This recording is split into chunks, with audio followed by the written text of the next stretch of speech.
Chapter 541. The cultivators in front of the Palace of Thousand Fox were stunned. They did not know what was going on. Xuanzong's disciples were respected wherever they went, but they were being targeted in the Yao nation. While Hua Xuanzi was still stunned, Hulu had already started counting down. 1, 2, 3. As soon as she finished her last word, several palace guards flew out. Several beams of Dharma spells engulfed Hua Xuanzi. Hua Xuanzi was Xuanzong's disciple after all. He instantly retreated. He floated in the air and said with a gloomy face, "Do you know what you're doing? How dare you treat Xuanzong like this? Have you foreseen the consequences?" A level 6 demonic corpse flew out of the palace. Hua Xuanzi shut his mouth completely when he sensed the powerful aura. He turned around and ran. He had no choice but to lower his head when he was under someone else's roof. He had to hurry back to the sect and tell the elders what had happened here. The other 10 or so cultivators slowly walked into the palace. The first thing they saw was a human statue. There was also a similar statue at the city gate of Thousand Fox Nation. The appearance of 2 human statues in the Yao Nation reminded them of a rumor.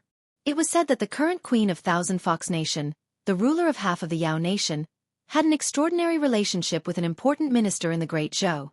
When they saw the 2 statues, they connected it to the conflict between Li Mu and Xuanzong. Then, they connected it to Thousand Fox Nation's rejection of Xuanzong. They knew that the rumor was not just a rumor.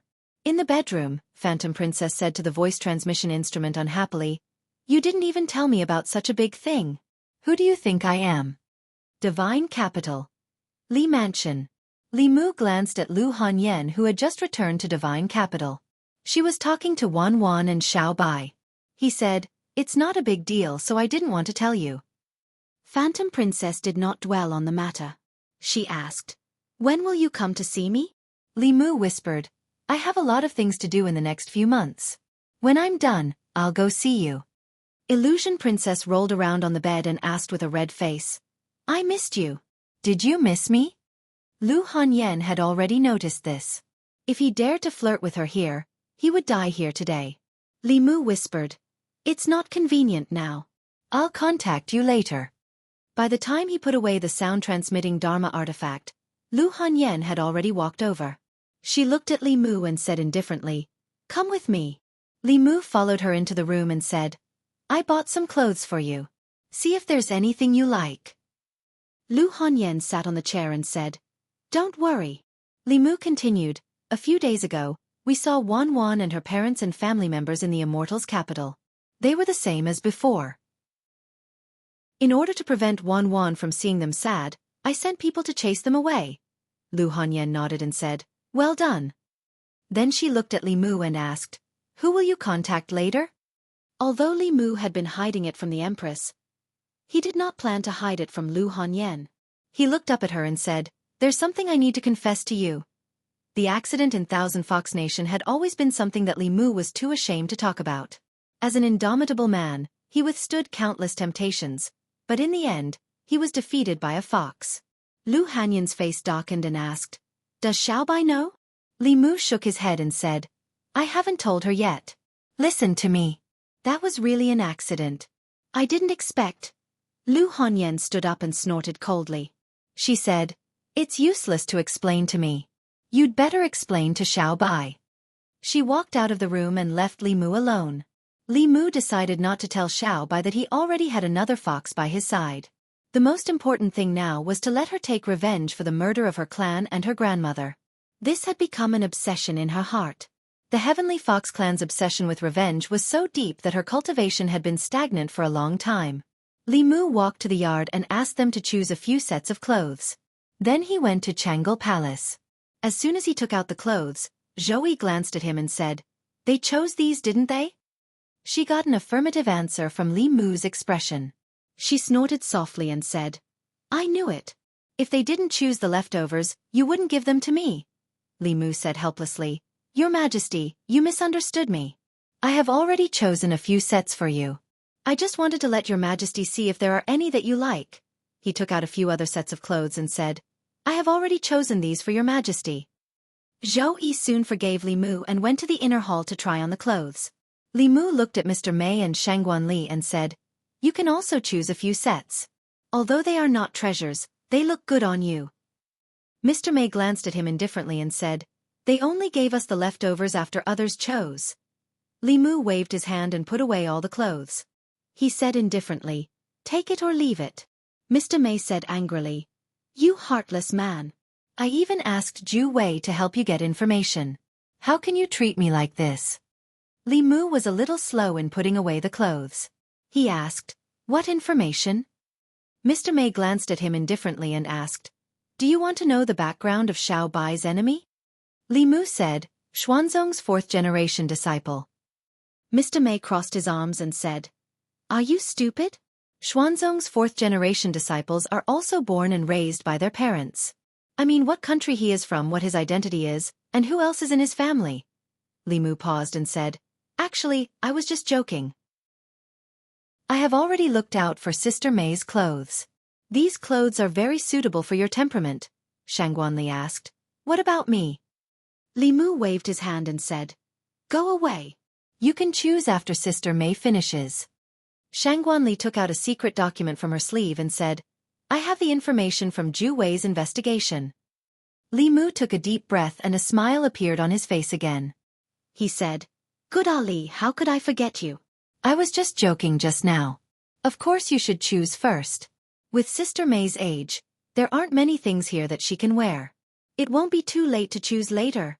In Changle Palace, Mr. May held some clothes and snorted, "How can there be such a shameless person in the world?" Shangguanli glanced at him and said, "A few days ago, you said that he dared to fight against transcendence with the Fate Realm. He was loyal and righteous. He was a trustworthy person." Li Mu held a secret document in his hand. It was sent from Xuanzong by Ju Wei's spy. Li Mu did not expect that the imperial court spy would be placed in Xuanzong. This secret document recorded Qing Qingzi's identity in detail. Qing Qingzi's original name was Zhao Chen. He came from a cultivation family in Yen. The Yen kingdom was a small kingdom to the south of Zhuzhou.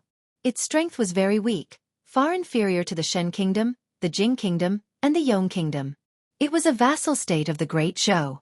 For the past 100 years, it had paid tribute to the Great Zhou in order to obtain the Great Zhou's protection and prevent other countries from annexing and invading it. Li Mu left the imperial palace and went directly to the Honglu Temple. Since the last tribute, all the countries in the south, except Yong, had sent envoys to the divine capital. After receiving Li Mu's order, the Honglu Temple official immediately sent for the Yan's envoy.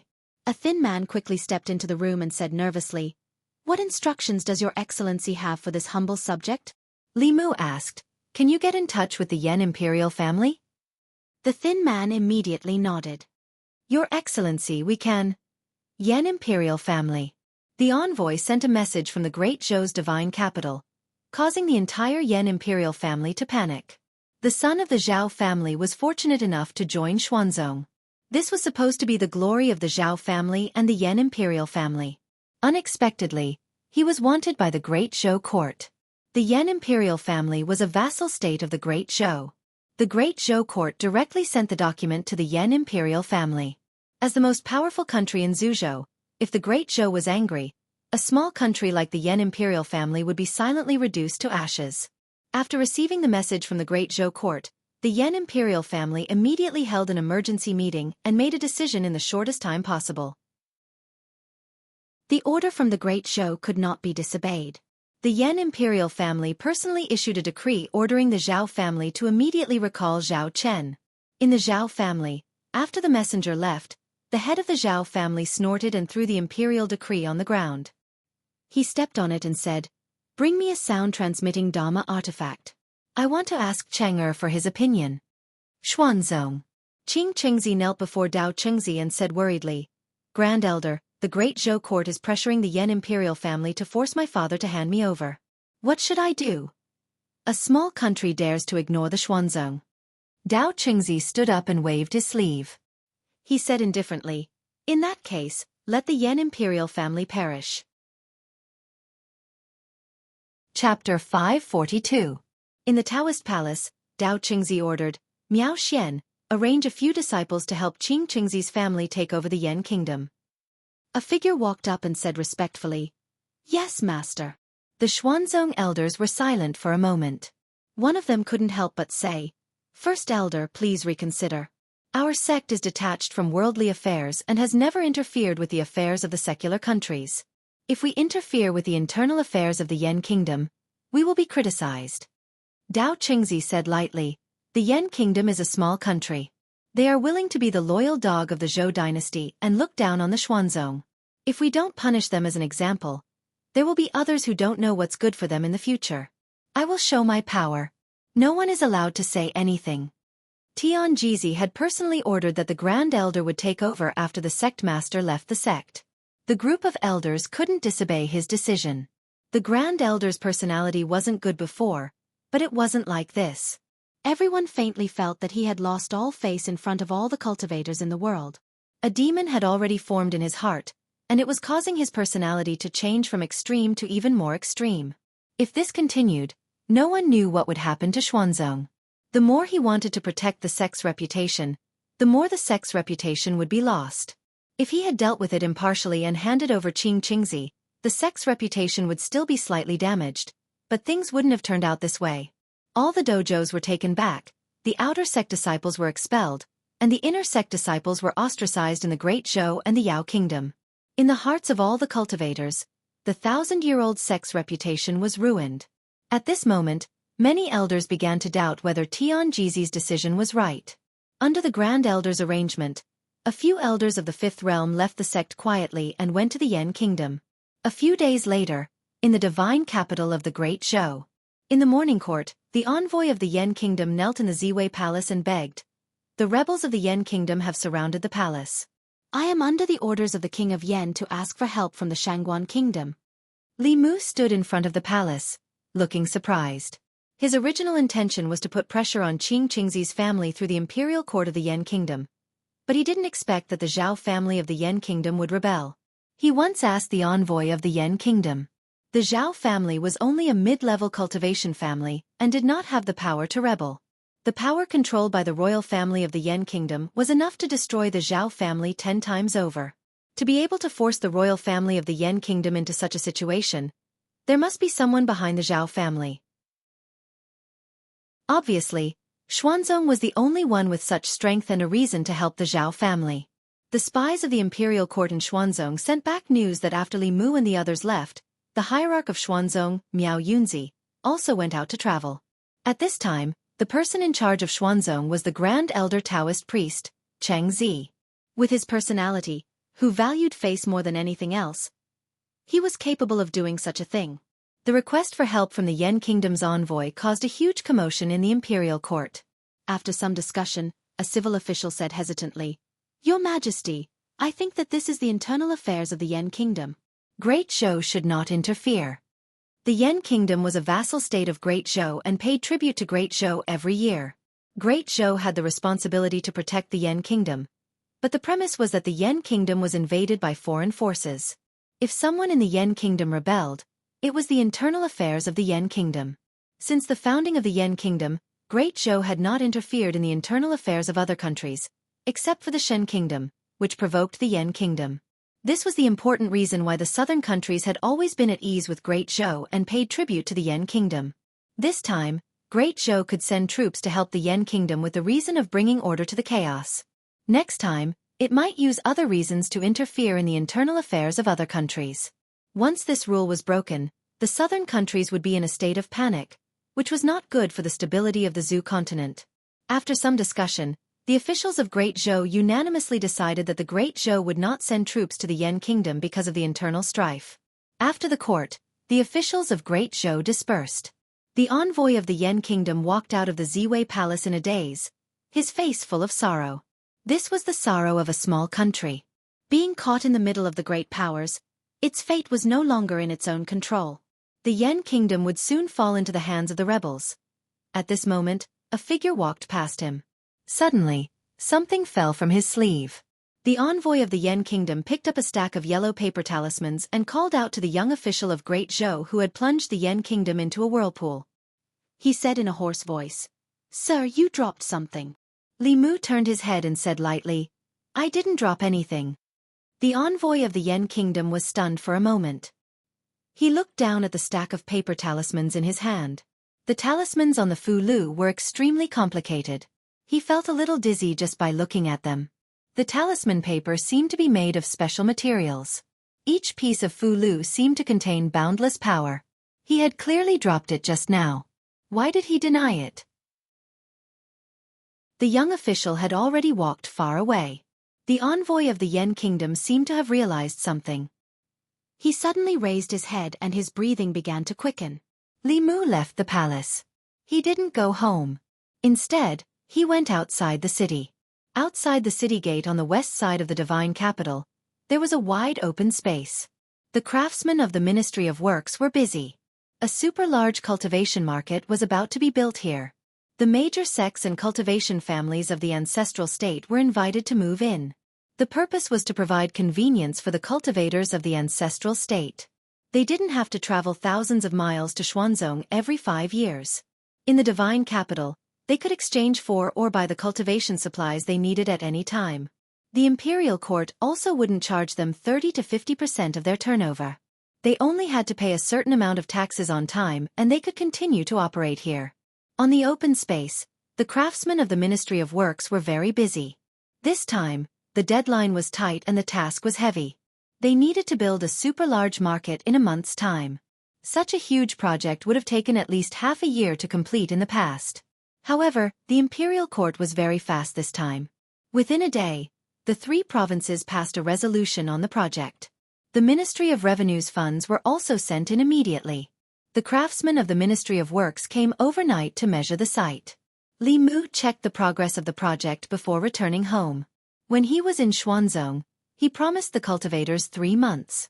Of course, Li Mu's goal wasn't to make a small profit but to attract business. He hoped that when the cultivators of the Zhu continent came to the divine capital 3 months later, they would be attracted by the bigger, more convenient, and cheaper cultivation market. They would completely forget about the wealth exchange in Xuanzong. Although he wanted to immediately let Xiaobai take revenge, he was still far from being able to face Xuanzong head-on. He could only weaken Xuanzong from the side and look for an opportunity later. In these 3 months, Li Mu recruited the heads of the Fu-Lu school. They couldn't guarantee a 100% success rate for creating high-level Fu-Lu talismans, but they could for low-level Fu-Lu talismans. Li Mu kept the Fu-Lu talismans above the earth level for himself. Those below the earth level were handed over to them.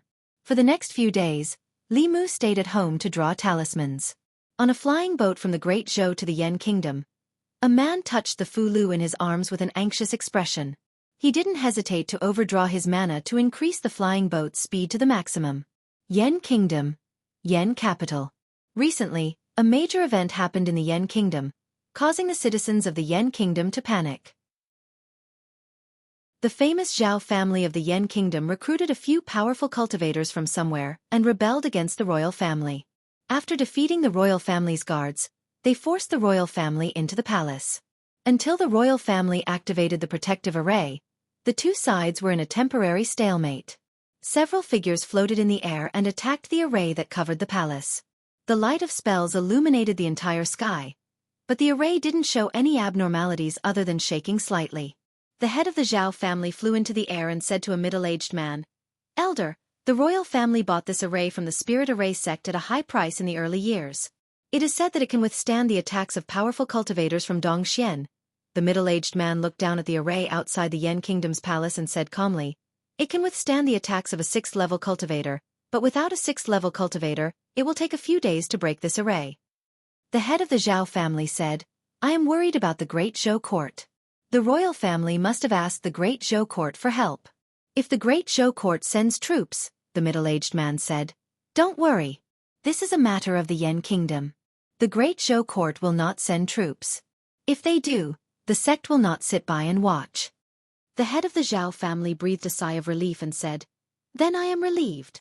Inside the array, the royal family of the Yen Kingdom looked at the figures floating in the air with bitter expressions. An elder sighed and said, "I didn't expect Xuanzong to make a move. To deal with a small country like the Yen Kingdom, they sent several elders. They want to slap the Great Zhou's face, but the Yen Kingdom has suffered an unexpected calamity," the middle-aged man in the imperial robe said. "Now we can only place our hopes on the Great Zhou court." The elder shook his head and said, "The Great Zhou court will not send troops.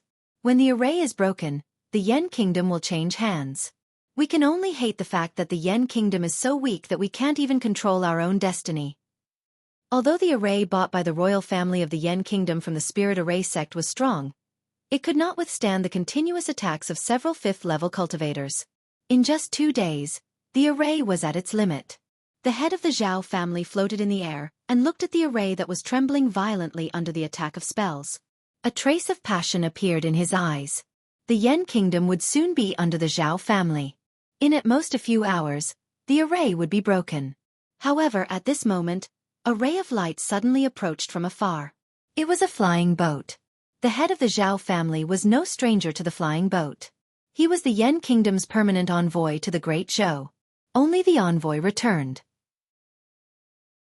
The head of the Zhao family understood that the Great Zhou must not have sent troops. The smile on his face grew wider. As the smile appeared on his face, a rolling sound came from the front. Die, renegade! The envoy stood at the bow of the boat and threw out a few Fulu notes. Suddenly, several figures in golden armor appeared in the air. They held huge weapons and exuded an extremely powerful aura. The head of the Zhao family was stunned. He said in shock, "What is this?" Looking at the golden-armored soldiers, the few Xian sect elders were also stunned. When they came back to their senses, the elder in the lead immediately said in horror, "It's a level 6 soldier. Retreat! Retreat quickly!" The news from the Yen Kingdom reached the fairy's capital 5 days later. In the Yen Kingdom, the Zhao family rebelled and forced the emperor to abdicate. In the end, the Zhao family was suppressed by the royal family. Because of the serious crime of rebellion, the entire Zhao family was executed. Only the son, Zhao Chengyuan, who was in Xuanzong, escaped.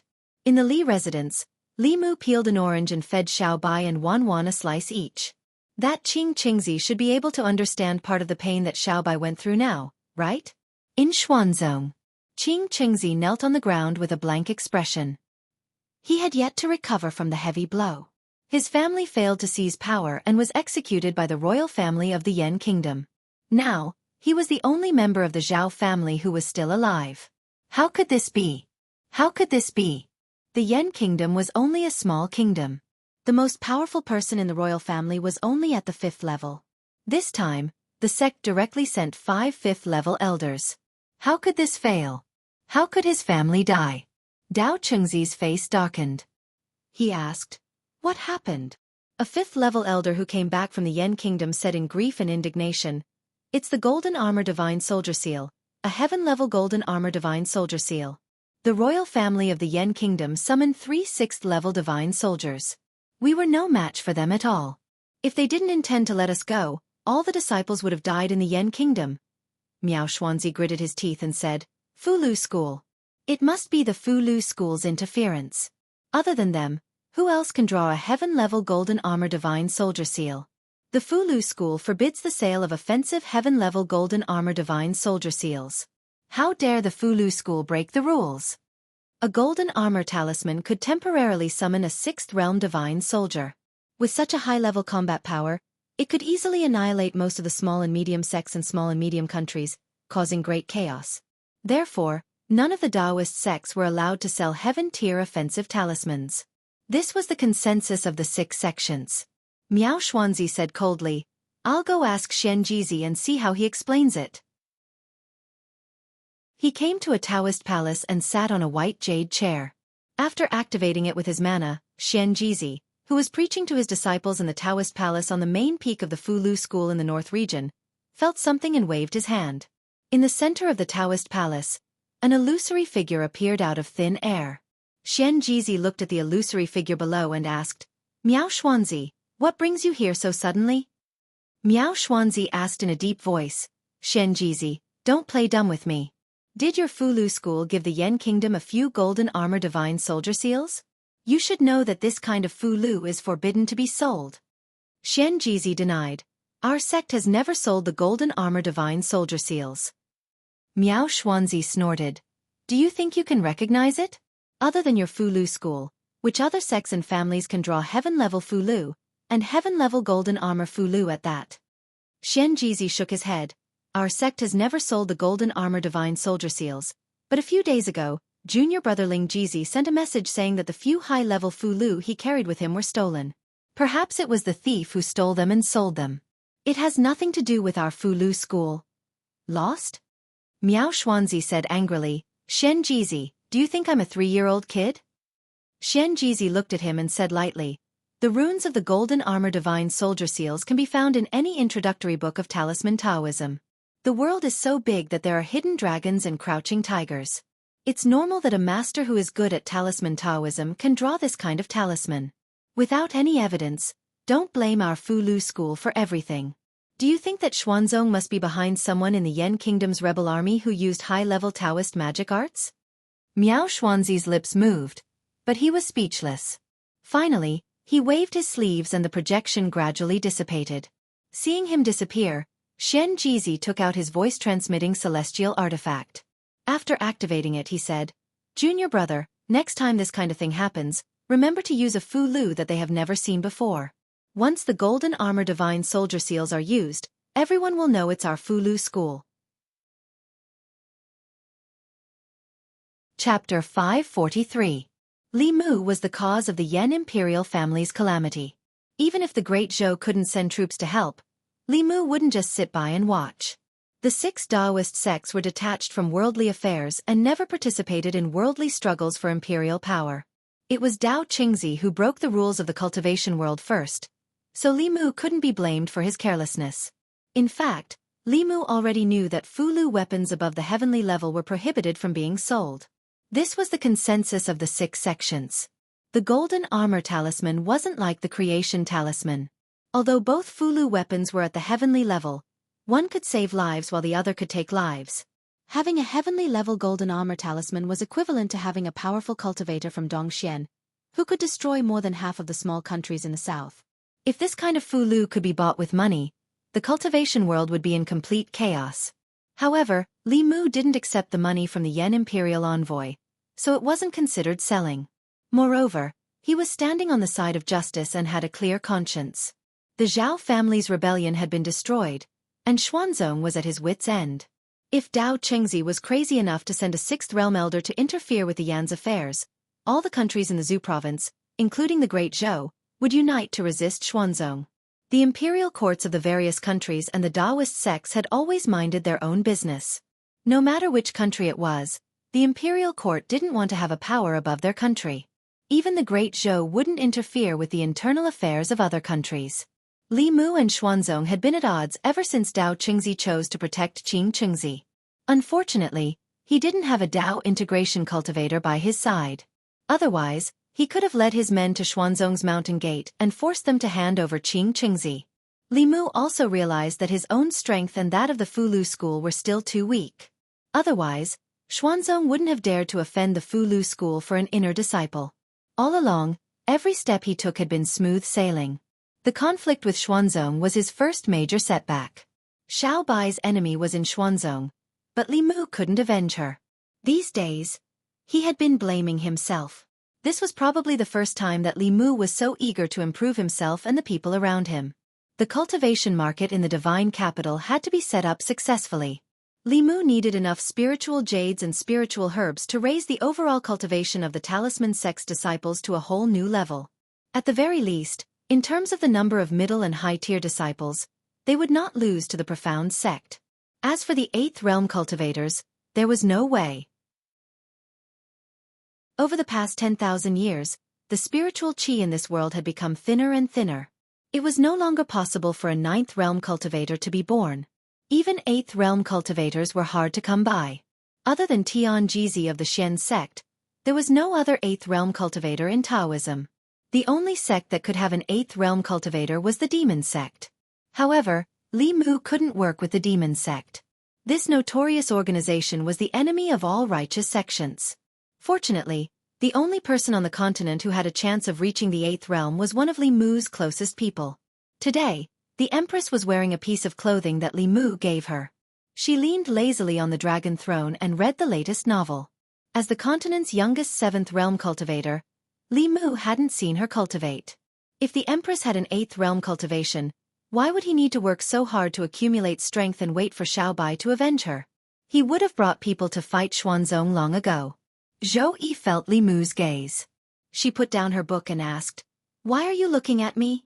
If the Empress was willing to work hard, he wouldn't have to. Li Mu thought for a moment and said, "There's no point in always reading. Why don't your Majesty cultivate and try to break through as soon as possible?"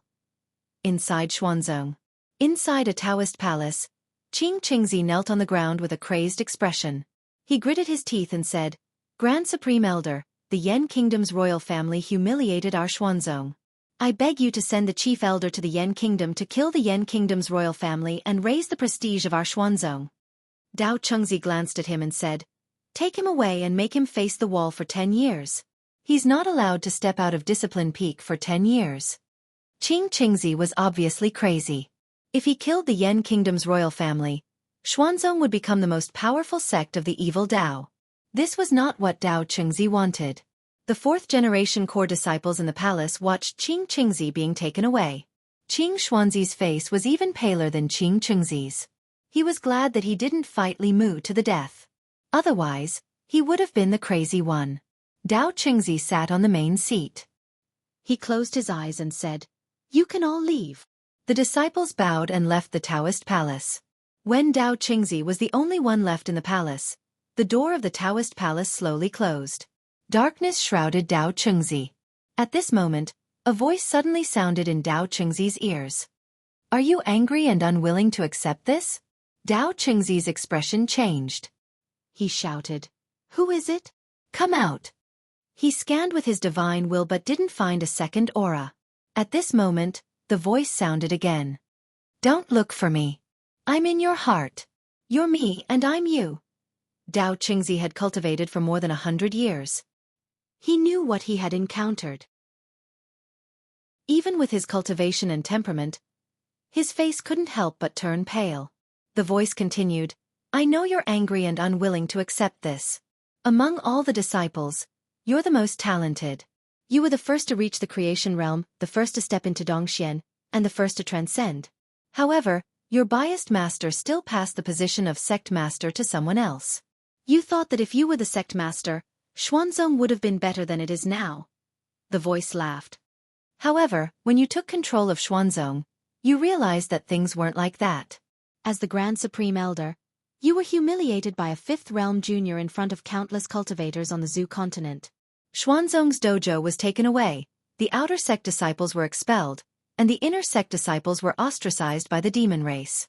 You're in charge of the strongest sect in the Zhu province, but you can't even do anything about a small country. Your life is a joke."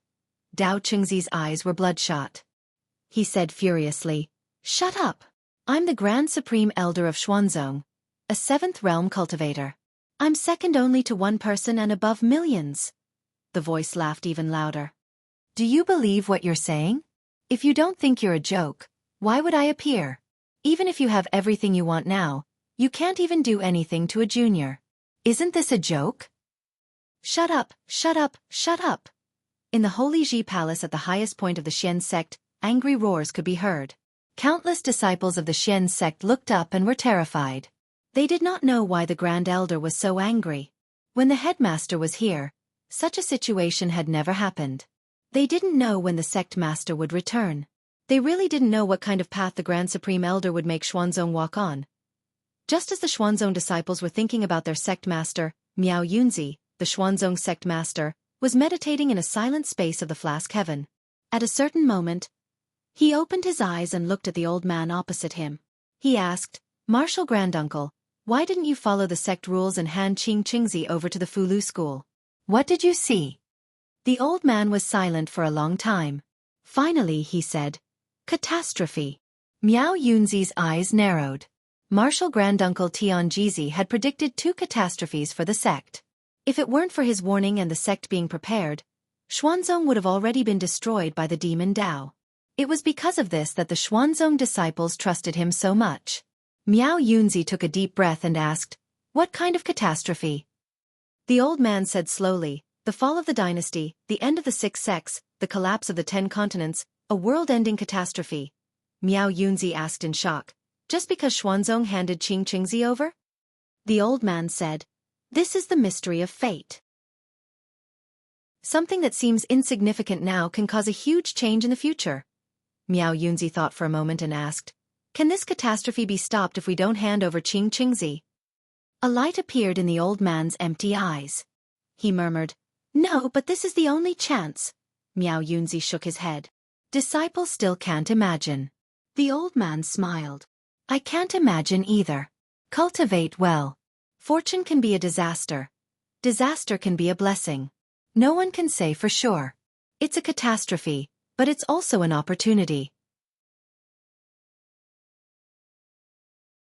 Chapter 544. In the sky above the divine capital, in the nine heavens squall layer, Li Mu sat cross-legged in the air with his upper body naked, allowing the biting cold squall to blow on his body. After using the squall to train his physical body for a while, he used his magic to prop up a shield and continued to fly upwards. Flying past Shangguan Li, Li Mu continued to fly upwards. A trace of defiance flashed through Shangguan Li's eyes. After moving upwards for a distance with difficulty, she fell several meters under the huge pressure and landed back at her original position. Knowing that Li Mu's cultivation had far surpassed hers, she could only sit cross-legged where she was obediently. Before Li Mu started cultivating, she had already reached the 5th level with the help of the Empress. Now, Li Mu was only one step away from the 6th level, and she was still stuck at the 5th level. Sighing softly in her heart, Shangguan Li closed her eyes and continued to channel her magic, enduring the huge pressure brought by the squall. Li Mu floated several meters above Shangguan Li and sat cross-legged again. This was about the limit of his magic power. He looked up and saw another figure sitting cross-legged in the distance. After Xuanzong was taught a lesson, Li Mu deliberately realized his own slack. If he could use half of the time he usually spent fooling around and flirting to cultivate, he might not be so passive when he encountered similar situations again. Not only did Li Mu become diligent, but he also pulled the Empress to cultivate with him. Refining his body for 2 hours, tempering his magic power for 2 hours, practicing painting for 2 hours, writing talismans, and dealing with political affairs. He spent 12 hours with the Empress every day. The remaining 12 hours besides sleeping, were spent with his family and learning dragon language from Cheng Xin. Strictly speaking, sleeping was also considered cultivation. The speed of dual cultivation, especially Li Mu and Lu Hanyan's, was far faster than guiding and cultivating qi. Unfortunately, Li Mu's cultivation seemed to have encountered a bottleneck. No matter how hard he tried, he couldn't see any hope of breaking through. Going from Zhao Hua to Dongxian was the first natural chasm on the path of cultivation. Other than hard work and cultivation to a certain extent, it also depended on luck. If the luck was there, one could break through the realm. If the luck was not there, one could be trapped for life. In addition to breaking through to the next realm, Li Mu was faced with another problem. Outside of Luoyang, the largest cultivation market on the Zhu continent was being built quickly. When the time came, thousands of cultivators from all over the Zhu continent would come to collect their fulu. When the market was completed, there would be no shortage of customers. What they lacked was merchants. A market that could accommodate hundreds of shops couldn't just have one fulu pavilion. The imperial court needed to attract important businesses, such as the Pill Cauldron sect, the Spirit Array sect, the South sect, the North sect, and so on. If they could get the support of these 4 sects, they wouldn't have to worry about the market's future customers. The problem was that the Great Zhou court was obviously making an enemy out of Xuanzong. The Fulu school and Xuanzong had shed all pretense of cordiality, but the other sects hadn't. After all, the Daoist sects were one family. They couldn't help outsiders against their own family for a little benefit, even if the imperial court took 20% less of their profits than Xuanzong. If they couldn't convince these 4 sects, then the market that was about to be built in Luoyang would be a joke. Li Mu didn't have any relationship with these 4 sects, nor did he have such great influence. He could only place his hopes on Xian Jizi. For this reason, Li Mu personally returned to Mount Baiyun to discuss this matter with him. Hearing Li Mu's words, Yu Zhenzi shook his head and said, "This is very difficult. The other 4 sects have no enmity or grudge with Xuanzong. The Great Zhou and Xuanzong are at loggerheads. They won't help outsiders and offend their own sect. Apart from our relationship with the Pill Cauldron sect, we don't have too deep of a relationship with the other sections. On the contrary, Xuanzong has a lot of contact with them." Li Mu had anticipated this situation before he came. He could only say, Let's convince as many as we can first. The relationship between the Fu Lu school and the Pill Cauldron sect was indeed a bit closer. Back in Xuanzong, Li Mu and the Pill Cauldron sect's senior sister Jade Sun chatted happily. Once, the Fu Lu school even wrote a heavenly secret talisman for the Pill Cauldron sect. Li Mu had even comprehended the heavenly book of the Pill Cauldron sect. Xian Jizi thought for a moment and said, "Then junior sister, you go and contact senior sister Wuchen." Yu Zhenzi looked at him with a strange expression, but didn't say anything. He left the Dao Palace. Li Mu knew that the six sects had a special magic item that could transmit projections over long distances. The six sects often used this method to hold important meetings. Not long after Yu Zhenzi left, he came back and said to Xian Jizi, "Senior sister Wuchen said that if you want to discuss this matter, she wants you to go to the Pill Cauldron sect personally." Xian Jizi said decisively, "Nonsense. If the headmaster of a sect could leave the sect at will, I would have gone with you to Xuanzong last time. You go to the Pill Cauldron sect in my place." Yu Zhenzi shook his head and said, "Senior sister said it very clearly. If you don't go to the Pill Cauldron sect personally, there is no possibility of discussion." Li Mu instinctively felt that there was something hidden in this matter. Xian Jizi seemed to be very resistant to going to the Pill Cauldron sect.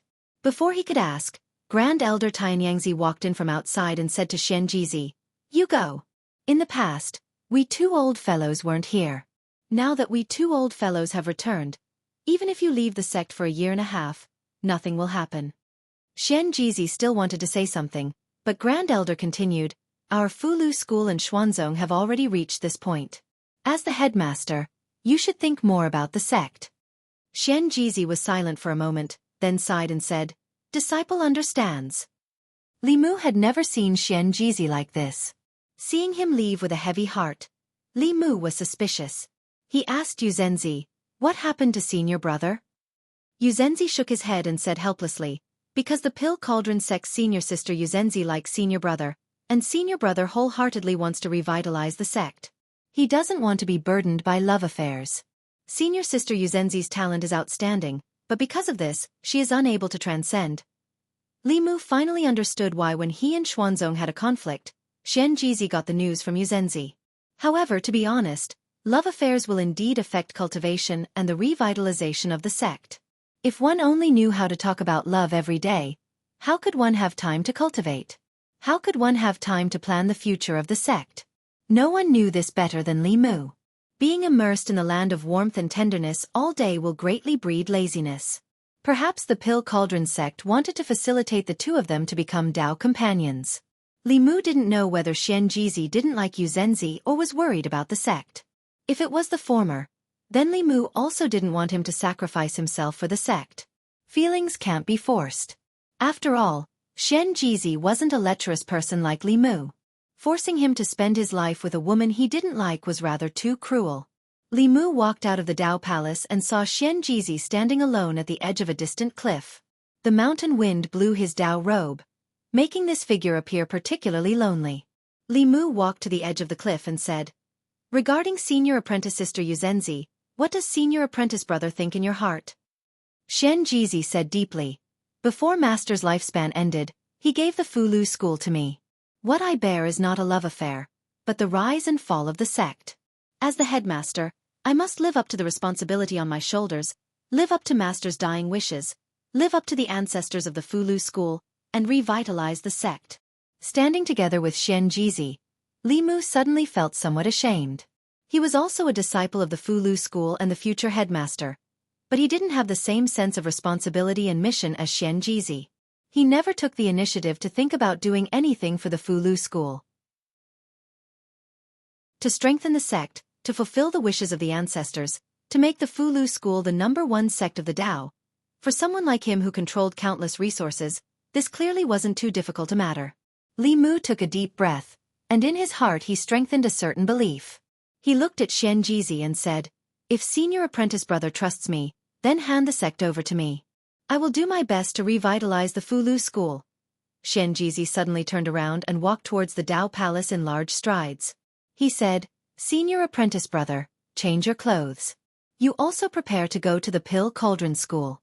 Immediately, immediately." Li Mu stood in the mountain wind, looking at Xian Jizi's back as he left with large strides.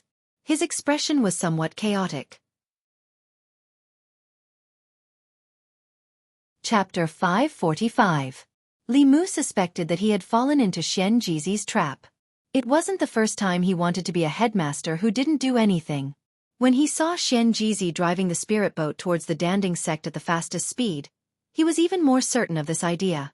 He was still too inexperienced and had accidentally fallen into the trap of these old foxes. But this time, Li Mu was willing to fall into the trap. He wanted to make Fulu School the #1 sect in the world, not to be above everyone like Xuanzong, but to not be bullied by anyone or any power. The Danding sect was located in the Liang state in the south of the Zhu continent. Although the Central Plains was vast and had more believers, the Central Dynasty was also very powerful. Successive dynasties were very wary of cultivation sections. Therefore, Fulu School was in the far north, Xuanzong was in the far east, and the other 4 Daoist sects chose to establish their orthodoxy in the small southern countries. Liang State, Mount Jiuhua, Danding sect's ancestral court. On this trip to Mount Jiuhua, Li Mu and Yuzhenzi were also accompanying sect master Xian Jizi. The flying boat passed through the Danding sect's mountain gate and landed directly on the main peak. Li Mu had just seen from the sky that there were neat medicinal fields on each peak of Mount Jiuhua. The Danding sect started out by refining pills and relied more on spiritual herbs than Fulu School. Since the establishment of the sect, they had been growing all kinds of spiritual herbs. In the square in front of the Daoist palace in the center of the main peak, many Danding sect disciples bowed to them. Li Mu followed Xian Jizi into the main peak's Daoist palace and saw several figures when he looked up. Most of the disciples of the Danding sect were female cultivators, and they were all good at maintaining their beauty. The elders didn't look much different from young women. Several female elders stood behind a woman who looked slightly older. That woman wore a crown on her head. She was the headmaster of the Danding sect, Wu Chenzi. Jade Sun stood behind Wu Chenzi. Ever since the 3 of them entered the Daoist palace, her gaze never left Xian Jizi. Xian Jizi cupped his fists at Wu Chenzi and smiled. It's been a long time since we last met. Senior sister's cultivation has become even more profound. Wu Chenzi coldly looked at him and got straight to the point. Xian Jizi, today I can clearly tell you that if you want the Pill Cauldron sect to help you, you must become Dao companions with junior sister Jade Sun. Otherwise, you should hurry back to where you came from. Jade Sun grabbed Wu Chenzi's hand and begged, Senior sister, don't do this. Wu Chenzi turned around and glared at her saying, You're not allowed to talk. Xian Jizi smiled and said, That's why I came today. He looked at Jade Sun and slowly extended his hand, asking in a soft voice, Junior sister Jade Sun, are you willing to become my Dao companion? They didn't expect Xian Jizi to be so straightforward. Wu Chenzi and the elders of the Danding school looked at Xian Jizi in astonishment. Jade Sun Zi was stunned for a moment. Even the strongest man in Dongxian couldn't control his emotions and 2 lines of clear tears flowed down his cheeks. Xian Jizi reached out his hand and gently wiped her tears, saying, It's my fault for making you wait for so long. Seeing this scene, Li Mu, Yuzhenzi, and the people of the Danding school tactfully withdrew from the Dao palace, leaving the space for the 2 of them. The lovers finally got married. This was something that made everyone happy and joyful. The elder of the Danding school became the wife of the headmaster of the Fulu school. The 2 schools were as close as a family. Judging from Wu Chenzi's domineering love for Jade Sun Zi, whether or not the 2 schools could unite would depend on Xian Jizi. This was something that Li Mu was very concerned about. This was because the alliance with the Danding school was the most important part of his plan for the future of the Fulu school. The greatest use of the Fulu was to defend against the enemy. Although the pills could also be used as magic treasures, the most important use was to increase one's cultivation. If the 2 schools could work together, one would be in charge of external affairs and the other would be in charge of internal affairs. The strength of the schools would be greatly improved in a short period of time. Of course, the premise of all this was that both the Fulu school and the Danding school had an endless supply of books, talismans, and alchemy materials. This would depend on the market in the fairies' capital. 3 months later, once the new market was approved by the cultivators of the Zhu continent, the 2 schools would no longer have to worry about materials based on the cultivators' reliance on the Fulu and pills. Li Mu stood outside the Dao Palace on the main peak of the Danding school. He was planning the future of the 2 schools in his mind. Suddenly, A strange wave of mana came from the Dao Palace behind him. At the same time, the surrounding heaven and earth energy also began to move. Yu Zhenzi was shocked and muttered, "So fast." Wu Chenzi's face was filled with excitement. Li Mu still didn't know what had happened until he sensed two auras of the 7th level from the Dao Palace. One was Xian Jizi and the other was Jade Sun Zi. Like Yu Zhenzi, Jade Sun Zi of the Danding School had accepted the school's legacy many years ago. However, Yu Zhenzi had already reached the Transcendence realm a few years ago. Due to the unresolved knot in her heart, her cultivation had remained at Dongxian. Now that the knot in her heart had been resolved, her ascension was just a matter of time. All these years, Xian Jizi's greatest contribution was to bring a 7th-level cultivator to the Fulu school. Including the 2 Grand Supreme Elders, the number of 7th-level cultivators in the Fulu school had caught up to Xuanzong for the time being. Yu Zhenzi saluted Sect Master Wu Chenzi and smiled. "Congratulations, senior sister. The Danding School has another Transcendence Realm cultivator." Wu Chenzi glanced at the Dao Palace and said, "I'm afraid I should be the one congratulating the Fulu school." Li Mu smiled and said, "The Fulu Danding School and Fulu School are as close as a family. Congratulations to you, congratulations to you." Wu Chenzi looked at him and said, "This must be junior brother Ling Jizi who caused a ruckus in Xuanzong, right?" Xian Jizi was the main character in this trip to the Danding School. Li Mu didn't have the time to introduce himself. He saluted and said, "Ling Jizi greets senior sister Wu Chenzi." Wu Chenzi said, "Junior brother Ling Jizi is extremely talented and courageous. No wonder the 2 martial uncles of the Fulu school think so highly of you."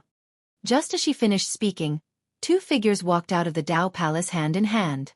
Jade Sun Zi's aura was completely different from before. She held Xian Jizi's hand tightly with a shy look on her face. She was already a few decades old, but she still looked like a little girl who had just experienced her first awakening of love. Wu Chenzi glanced at Xian Jizi and went straight to the point. Yu Zhenzi said that the Danding School should open a Danding Pavilion in the Great Zhou Shendu. Xian Jizi only smiled and said, "Senior sister and junior brother Ling Jizi can discuss this matter." With that, he held Jade Sun Zi's hand and the 2 disappeared into the clouds.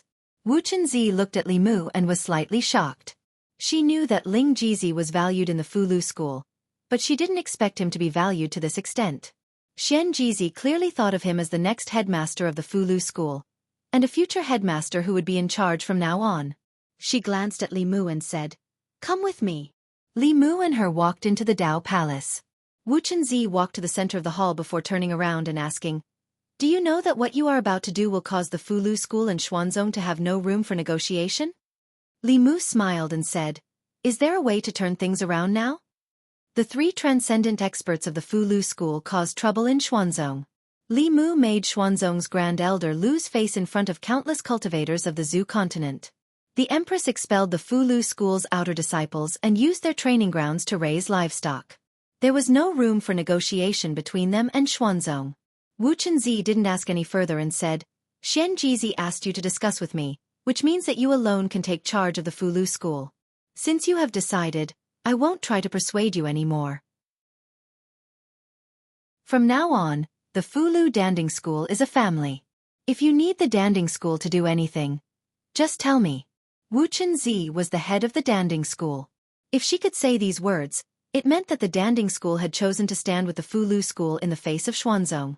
Li Mu pondered for a moment and then looked at her and said, "This matter isn't urgent. Today is the day that senior brother Xian Jizi and senior sister Jade Sun become Dao companions.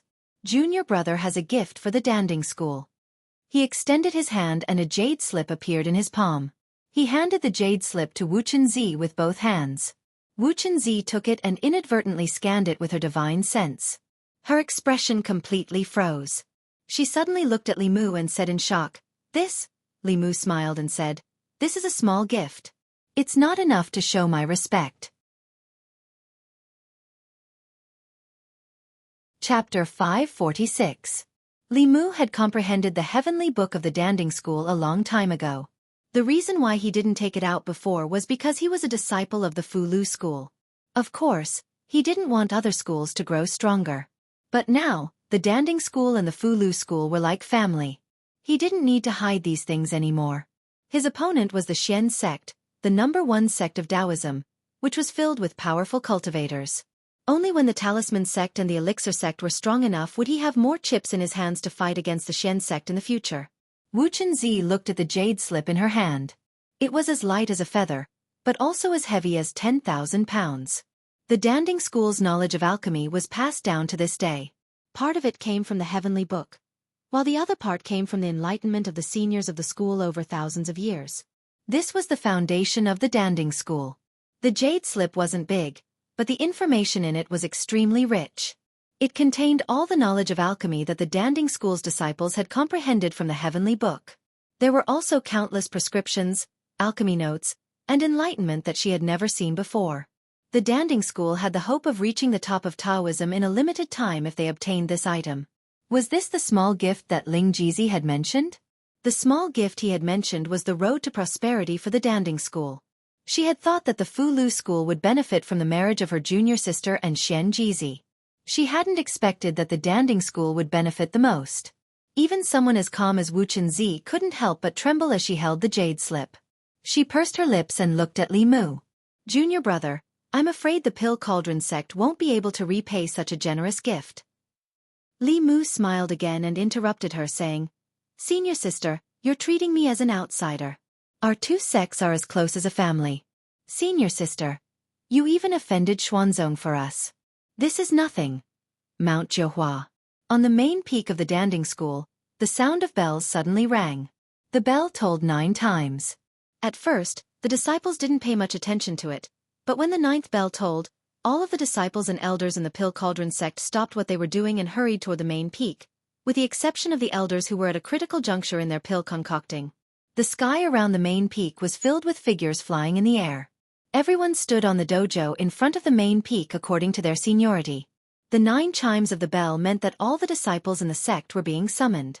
Something important must have happened in the sect, or the sect leader had something important to announce. Wu Chunzi walked out of the Holy Ji Palace. All the disciples bowed and said, "Greetings, headmaster." Wu Chunzi stood in front of the Dao Palace and slowly announced, "Just now, Elder Jade Sun has transcended." "What? Elder Jade Sun has finally advanced. With that, our sect will have 4 7th realms. Xuanzong only has 5 7th realms. Aren't we very close to Xuanzong?" Everyone in the dojo heard the news.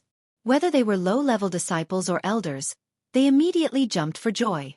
The Danding School only had 3 7th realms in the past. The 2 Grand Supreme Elders were nearing the end of their lifespans. If the sect leader hadn't advanced, there would only be 1 Supreme Powerhouse left after the 2 Grand Supreme Elders reached the end of their lifespans. They would immediately fall to the bottom of the 6 sections. Now that Elder Jade Sun had advanced, even if the 2 Grand Supreme Elders died, the overall strength of the Danding School wouldn't fall too much. Wu Chunzi raised her hand, and the dojo quieted down again. She looked at the disciples of the Danding School and continued, "There's one more thing. Elder Jade Sun has already become Dao companions with the sect leader of the Fu Lu School, Xian Jizi. The Dao companion ceremony will be held soon." The moment she said that, the dojo fell silent for a moment. Then, an even greater uproar broke out. "Did I hear wrongly? Elder Jade Sun and the sect leader of the Fu Lu School have become Dao companions. This is too sudden. I've never heard of this before." The dojo was as noisy as a bustling market. These 2 pieces of news brought too much shock to the disciples of the Fu Lu School. An elder of the sect had advanced to the 7th realm and become Dao companions with the sect leader of another sect. 2 joyous events had come at the same time in one day. Many disciples were still in a daze. After announcing these 2 major events, Wu Chunzi gave them some time to digest the news. She spoke again, "Peak heads, follow me in for a discussion." For this discussion, Wu Chunzi and the peak heads discussed for 3 whole days. The disciples of the Danding School didn't know what the peak heads and the sect leader were discussing. However, after 3 days, the peak heads finished their discussion and returned to their peaks to warn the disciples. Elder Jade Sun was about to become Dao companions with the sect leader of the Fu Lu School. From then on, the Danding School and the Fu Lu School would be as close as one family. The disciples of the Danding School had to help each other in the future. They had to treat the Fu Lu School disciples the same way they treated their own disciples. Their 7th realm elder and the sect leader of another sect had become Dao companions. If the disciples of the two sects still held grudges against each other, they would lose face for their own sections. There was no need for the peak heads to warn them about these things. At this time in the Daoist palace on the main peak, Wu Chenzi said to a peak head, "Han Yangzi, go down the mountain personally and pay a visit to the imperial family of the state of Liang and the sects and aristocratic families of the state of Liang that are on good terms with us. Ask them if they have any intention of setting up a shop in the great Zhou's Shendu." Li Mu knew very well that the ask that Wu Chenzi spoke of was definitely not just asking. Although they were both part of the 6 great Daoist sects, the Danding sect's position in the state of Liang was completely different from the Fulu school and Xuanzong's position in the Great Zhou. Without the Fulu school and Xuanzong, the Great Zhou was still the most powerful country in the Zhou province. Without the Danding sect, the state of Liang was reduced to the bottom of the southern countries, not much stronger than the state of Yan and other small countries. As long as the Danding sect spoke, the imperial family of the state of Liang and all the sects and aristocratic families, big and small, would definitely give them face. Li Mu cupped his hands towards Wu Chenzi and said, "Thank you, senior sister." Wu Chenzi smiled and said, "2 sects and 1 family, this is how it should be." This time, Li Mu stayed at the Danding sect for longer than expected. The main reason was that Xian Jizi didn't want to go back. He and Jade Sun were nowhere to be seen all day long. No one knew where they were going to be lovey-dovey. Added together, they were almost 200 years old. Now was the first spring, but their spirits were no less than those of young people. However, Li Mu couldn't stay here any longer. The support of the Danding sect was not enough. He still had to find a way to obtain the support of other powers. When Li Mu was about to leave, the space around him fluctuated. Xian Jizi appeared beside him and asked, "Junior brother, you're leaving?" Li Mu nodded and said, "I'm going to the Yao country." The other 3 sects had no other choice. They could only use the Qianhu country to make up the numbers. There was no Yao country, but it was rich in spiritual medicine and minerals. These were resources that the cultivation world of the Zhou continent lacked. It wasn't easy for Li Mu to come out, so he wanted to see Huan Ji again. He didn't want her to think that Li Mu had forgotten about her after putting on his clothes. Before leaving, Li Mu didn't give up and asked Xian Jizi, "Senior brother, do you have any junior sisters or senior sisters in the Spirit Formation sect, South sect, and North sect?" Xian Jizi glanced at him and said, "Do you think I'm like you, having lovers everywhere?" Li Mu did not like to hear these words. If it were not for the fact that he had connections everywhere, where would the heavenly secret talismans that had been used to extend the lives of the 2 grand elders had come from? Regardless of whether it was the Empress or Huan Ji, they would not have given him face as the leader of the talisman puppet sect. The 2 grand elders would probably have already passed on their transcendence powers by now, riding on cranes to the west. Li Mu waved his hand and said, "I'm leaving." He flew up and headed north. However, as soon as he left Mount Jiuhua, a ray of light flew past him. It didn't stop at all and headed straight for the Danding sect. Li Mu stopped and looked back at the figure in the ray of light. From the speed and aura of that person, it was a cultivator from Dongxian. A 6th-level cultivator was rushing to the Danding sect. He didn't know why. He had already told Huan Ji that he was going to the Yao country. He didn't want to think about it anymore and continued to fly north. Mount Jiuhua. A ray of light shot from the distance and landed on the main peak. Wu Chenzi walked out from the Dao Palace and looked at a man. She asked, "Guang Yuanzi, what happened? Why are you in such a hurry?" The man in a Daoist robe walked forward and anxiously said, "Senior Sister Wu Chen, the Spirit Formation sect has something to ask of you." Chapter 547. Thousand Fox City. The diligent queen hadn't attended morning court for 3 days. It was almost noon when Li Mu woke up from the bed in the harem. Phantom Princess was still sleeping soundly in his arms. The 6-tailed fox demon's seductive skills were irresistible. He had been trapped in the fox's seductive attacks for 3 days and 3 nights.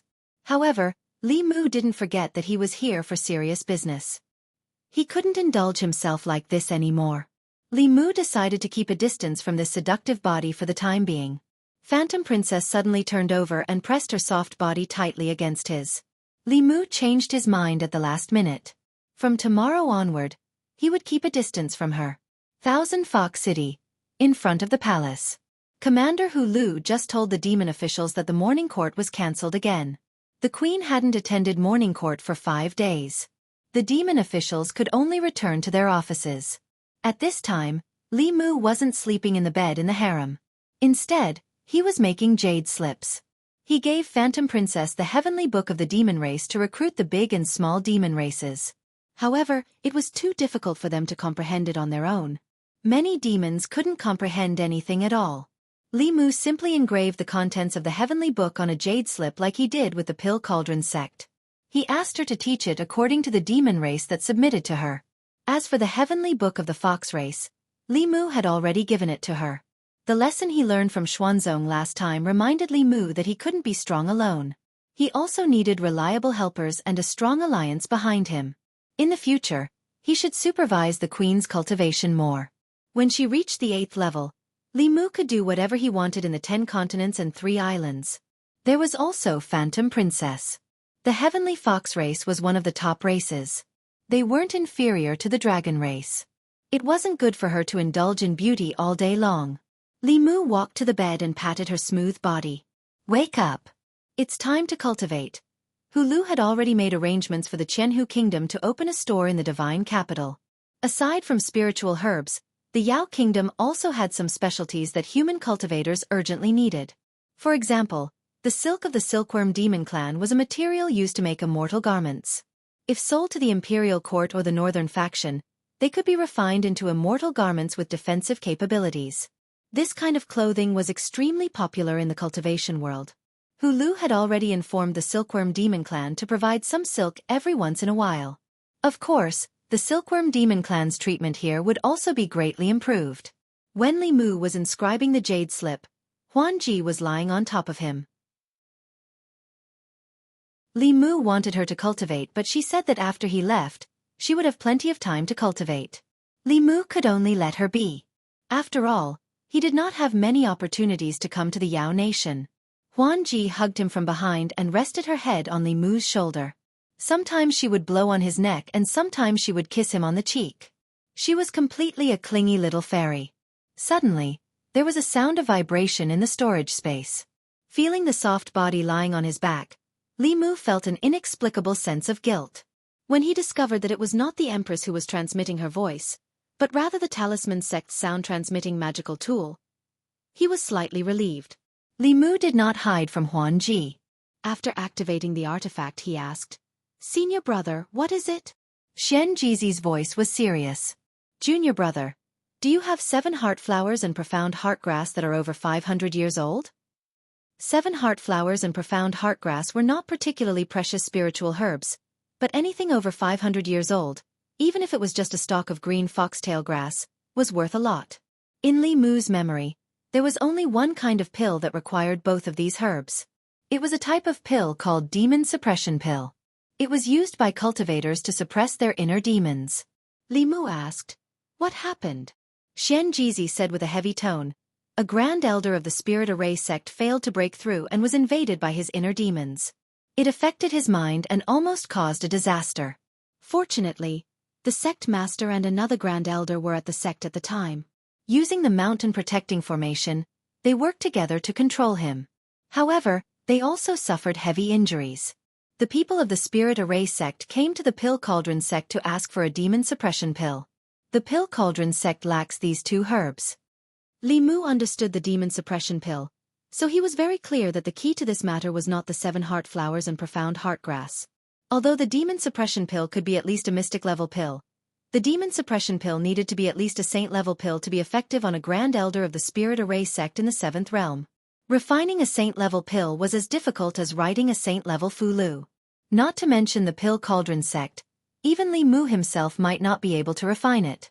He could only say to Xian Jizi, "I'll try my best to find it." Li Mu and Illusion Princess searched through the treasury of the Thousand Fox Nation and Illusion Princess's personal treasury. They found many 7 heart flowers and profound heart grass, but they were far less than 500 years old. Spirit herbs that were over 100 years old would emit dense spirit chi and attract cultivators, monsters, and even wild beasts. Spirit herbs that were over 100 years old were rarely found in the wild unless they were cultivated by a family or faction with hundreds or thousands of years of history. Illusion Princess thought for a moment and said, The Thousand Fox Nation doesn't have them, but that doesn't mean the Tian Lang Nation and the Black Snake Nation and Flying Bear Tribe don't have them. I'll have Hu Jiu go to their territory and ask. The Tian Lang Nation and the Thousand Fox Nation had great enmity. The Black Snake Nation and the Flying Bear Tribe had no relationship with the Thousand Fox Nation. Even if they had them, they might not give them to Hu Jiu. Li Mu thought for a moment and said, "Let's go ourselves." Not long after, he brought Illusion Princess, 1 level 7 monster corpse, and 10 level 6 monster corpses to the Tian Lang Nation. The Blue Wolf King and the former monster sect Grand Elders' corpses had been refined into monster corpses by Chen Shi and the others. The tiger monster was at the peak of level 6, but after it was refined, its cultivation level remained at the early stage of level 6. In the Tian Lang Nation, the Blue Wolf King sat cross-legged in his cave abode, cultivating with his eyes closed. He had lost his physical body in the Battle of the Thousand Fox Nation. Although he had found another one later, it was impossible for him to recover his strength within 10 years. Therefore, he had warned the Sirius clan and their subordinate demon clans to shrink their territory and avoid conflict with the Thousand Fox Nation as much as possible. He no longer dreamed of ruling the Monster Nation. It was already very difficult for him to keep his current territory. At a certain moment, the Blue Wolf King, who was cultivating in his cave abode, suddenly opened his eyes with an extremely frightened expression. He immediately flew out of his cave abode. Just as he flew into the sky, he saw a dozen streaks of light shooting toward him. It was a powerful aura, mixed with monster chi and corpse chi. One of the corpses was his physical body. The Blue Wolf King's expression changed drastically. He thought that the Thousand Fox Nation had come to exterminate them. Without hesitation, he turned into a streak of light and tried to escape. Without the support of the demon sect, the Tian Lang Nation was no match for the Thousand Fox Nation. That human must have brought so many demonic corpses with him to kill him. The Green Wolf King didn't have any fighting spirit, but just as he was about to flee, the 7th-tier demonic corpse had already blocked his path. The other demonic corpses also quickly caught up and surrounded him. The Blue Wolf King had no hope of escaping. He looked at Li Mu and Illusion Princess with grief and indignation. He said, "My tribe has already made concessions. Do you really want to kill us all?" Li Mu only wanted to borrow 2 spirit herbs. Just as he was about to explain his intentions, the Blue Wolf King hesitated for a moment and seemed to have made a big decision. He gritted his teeth and said, "From now on, the Tian Lang tribe will submit to the Heavenly Fox Nation. This way you will let me go, right?" Li Mu and Illusion Princess looked at each other. They could see the shock in each other's eyes. Although the Tian Lang tribe was not as powerful as before, they were still one of the 4 major monster tribes. If the Blue Wolf King led the monster kings under him to fight to the death, the Thousand Fox Nation would have to pay a heavy price to exterminate or subdue them. That was why they had not done anything to the Tian Lang tribe. This time, they really only came to borrow 2 spirit herbs. They did not expect to receive such an unexpected reward. Li Mu looked at Illusion Princess, and Illusion Princess looked at Li Mu. A cunning look flashed across their eyes. Li Mu's mind moved, and the monster corpses retreated. The Blue Wolf King was overjoyed. "You agree?" Li Mu looked at him calmly and said, "The heavens are benevolent. Since you are willing to submit, I will spare your life today."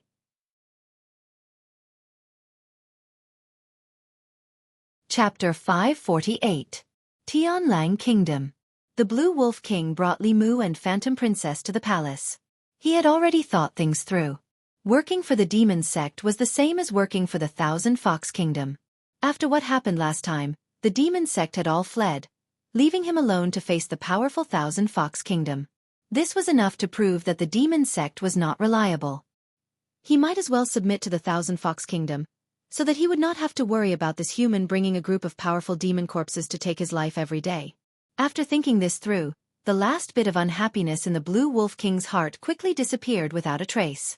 Inside the palace of Tian Lang Kingdom, Li Mu looked at the Blue Wolf King and said, "Although you're willing to submit, we can't completely trust you. Hand over a drop of your soul blood." Soul blood was very important to both human and demon cultivators. The Blue Wolf King did not want to hand it over, but a wolf under someone else's roof had to bow. If he did not hand over the soul blood, it would be difficult to resolve the situation today.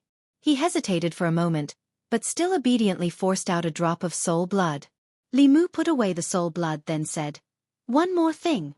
Do you have 7 heart flowers and mysterious heart grass that are more than 500 years old?" The Yao Kingdom was very rich in spiritual herbs. The Blue Wolf King did not recognize the 7 heart flowers and mysterious heart grass, but spiritual herbs that were more than 100 years old could be eaten raw to increase one's spiritual power. He had collected quite a few over the years. After all, he had just submitted. In order to claim credit, he took out all the spiritual herbs in his storage space and said, "This is my many years of savings. Sir, please see if you have those 2 spiritual herbs." Li Mu looked at the spiritual herbs, his eyes shining. This old wolf's wealth was too rich. The worst of these spiritual herbs were at least 100 years old, and there was no lack of supreme spiritual herbs that were hundreds of years old. Li Mu waved his sleeve, and the spiritual herbs disappeared. The Blue Wolf King widened his eyes and looked at Li Mu. He opened his mouth and muttered, "This?" Li Mu waved his hand and said, "You don't know how to refine pills or write talismans. Leaving these things with you is purely a waste. I'll help you keep them for the time being." The Green Wolf King was filled with regret now. If he had known that this human was so greedy, he would not have taken out all of his spirit herbs. Now, all of his spirit herbs had been taken away by this human. The day when he could recover his strength was now far away. After taking the Blue Wolf King's savings, Li Mu began to search among the spirit herbs. Very quickly, he found a very strange-looking creature. There were 7 heart-shaped flowers growing on the stem of a certain plant. 6 of them were red, and 1 was pink. Every 100 years, one of the 7 hearts flowers would turn red. 6 red flowers meant that this flower was more than 600 years old. The 7 heart flower had been found, and the mysterious heartgrass was also found in the Blue Wolf King. However, its medicinal age was not high enough to be used as an ingredient for saint-grade medicinal pills.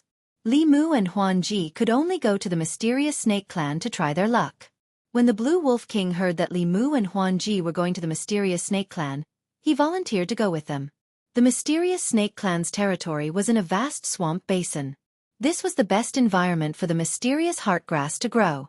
The entire mysterious snake clan's territory was covered in a layer of purple poisonous fog. Normal monsters would not be able to enter, but to Li Mu's group, this poisonous fog was nothing. The Blue Wolf King took the initiative to show off. Wherever he went, a gust of demonic wind blew away the poisonous fog. He asked, "Are we going to attack the mysterious snake clan?" Li Mu said indifferently, "No, we're going to ask if they have any 500-year-old mysterious heartgrass." The Thousand Fox Nation's focus was on development, not expansion. Without the monster corpses, they were not much stronger than the other 3 clans. They could not take over such a large territory. Oh! The Blue Wolf King flew in front. Li Mu poured a bucket of cold water on him. He felt that something was wrong. He had brought so many people with him. It was enough to destroy the mysterious snake clan, but he was only going to look for herbs. Was he going to the Celestial Wolf Kingdom for herbs too? The more the Blue Wolf King thought about it, the more he felt that it was possible. He asked tentatively, "Then why did you come to the Celestial Wolf Kingdom, my lord?" Li Mu, "I originally came for herbs, but since you're so sincere, I'll take your soul blood while I'm at it." The Blue Wolf King did not speak again.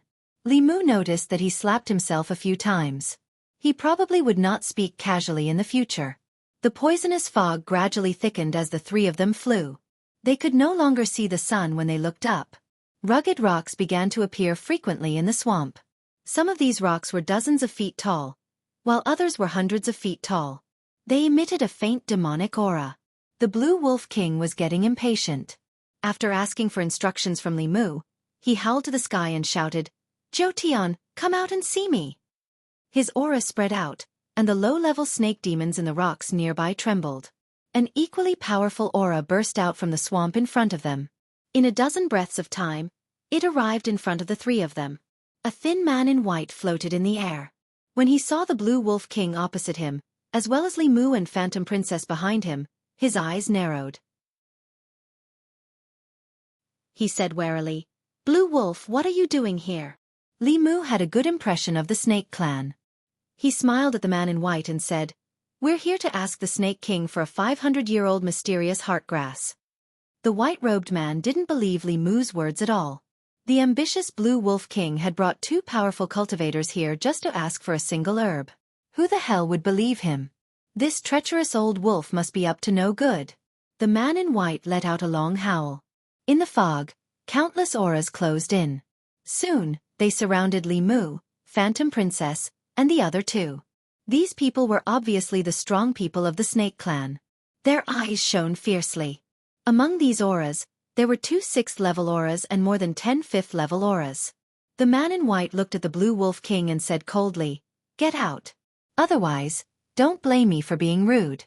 You're not my match now." This time, to show his goodwill, Li Mu kept the spirit corpses in his cave abode. However, in this situation, a battle could break out at any moment. Even if the Snake Clan had the mysterious heartgrass, they would not give it to him. Therefore, Li Mu summoned all the spirit corpses. 1 7th level and 10 6th level. The aura of the Snake Clan was instantly suppressed. Li Mu looked at the 9-heaven Snake King and repeated, "We're here to ask the Snake King for a 500-year-old mysterious heartgrass. We can also exchange for it with other spirit herbs of equal value." The 9-heaven Snake King thought for a moment and slowly reached out his hand. A white light flashed in his palm and a plant with a long leaf floated in his hand. The plant slowly flew towards Li Mu. The 9-heaven Snake King said, "There's no need to exchange. You're a guest from afar. This mysterious heartgrass is for you." Li Mu accepted the spirit herb and cupped his hands. "Thank you, Snake King." Then, he waved his hand and a jade slip flew towards the 9-heaven Snake King. Seeing the group leave, a snake demon flew over and said in shock, "That seems to be the Queen of Thousand Fox Country, Phantom Princess, and the State Preceptor of Thousand Fox Country. The Fox Clan and the Wolf Clan are mortal enemies. Why are they with the Blue Wolf King?" The 9-heaven Snake King looked in front of him in shock.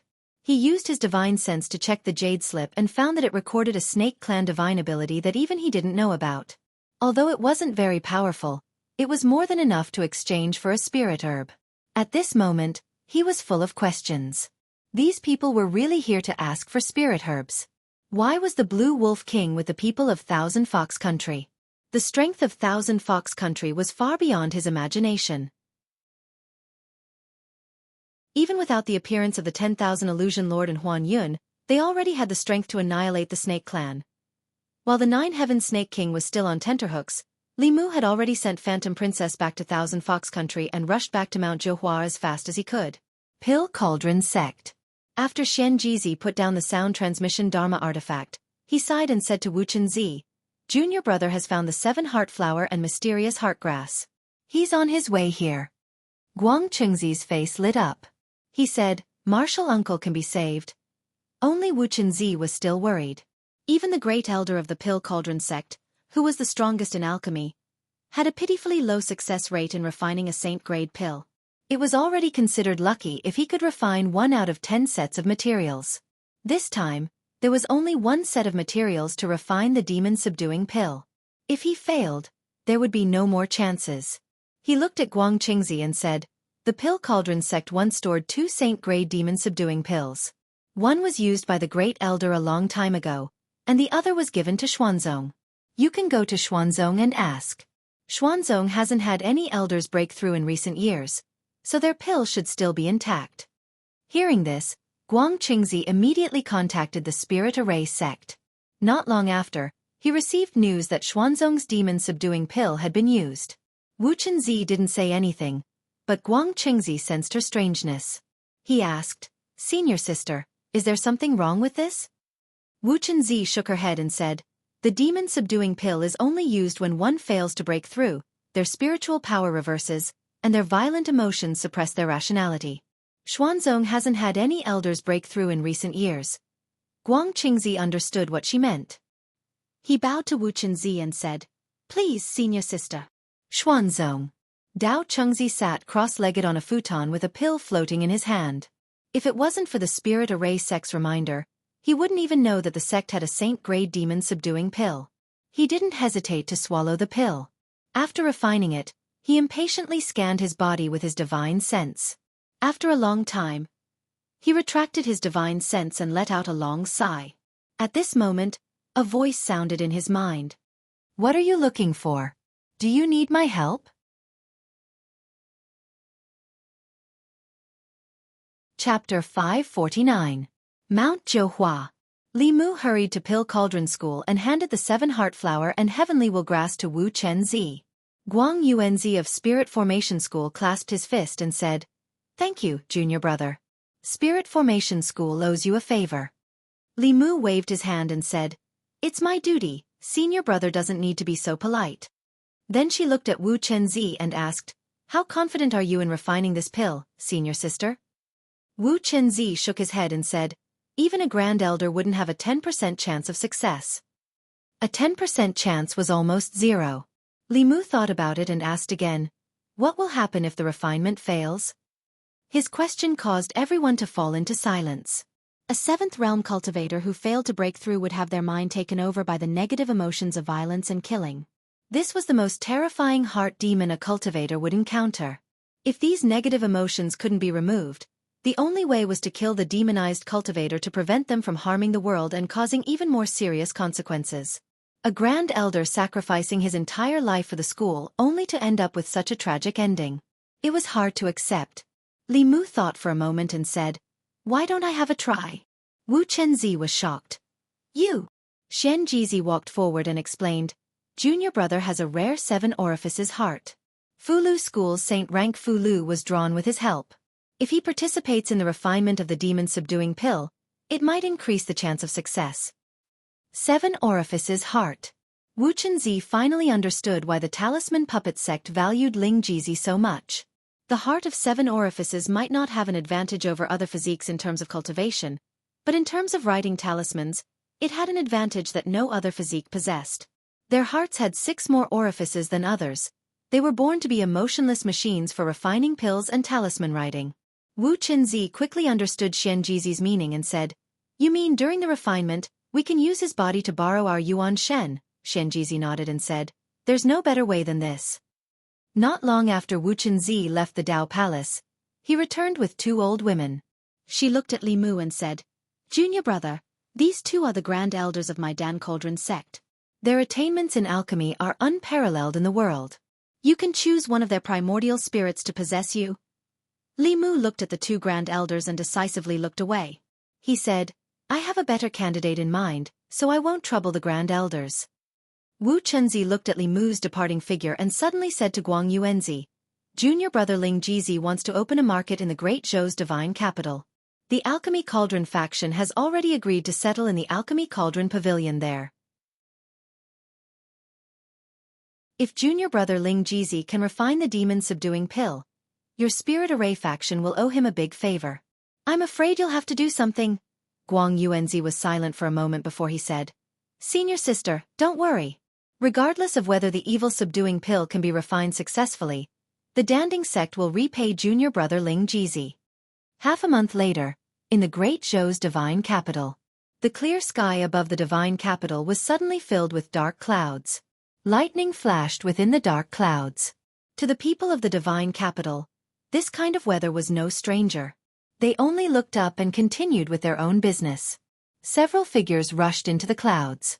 Soon, the dark clouds completely dissipated, revealing the clear sky once again. In the palace, Li Mu personally handed a green pill to Guang Yuanzi. Guang Yuanzi was excited and said, "Thank you, junior brother Ling Jizi." "Thank you, Empress of the Great Zhou." Li Mu smiled and said, "You're welcome.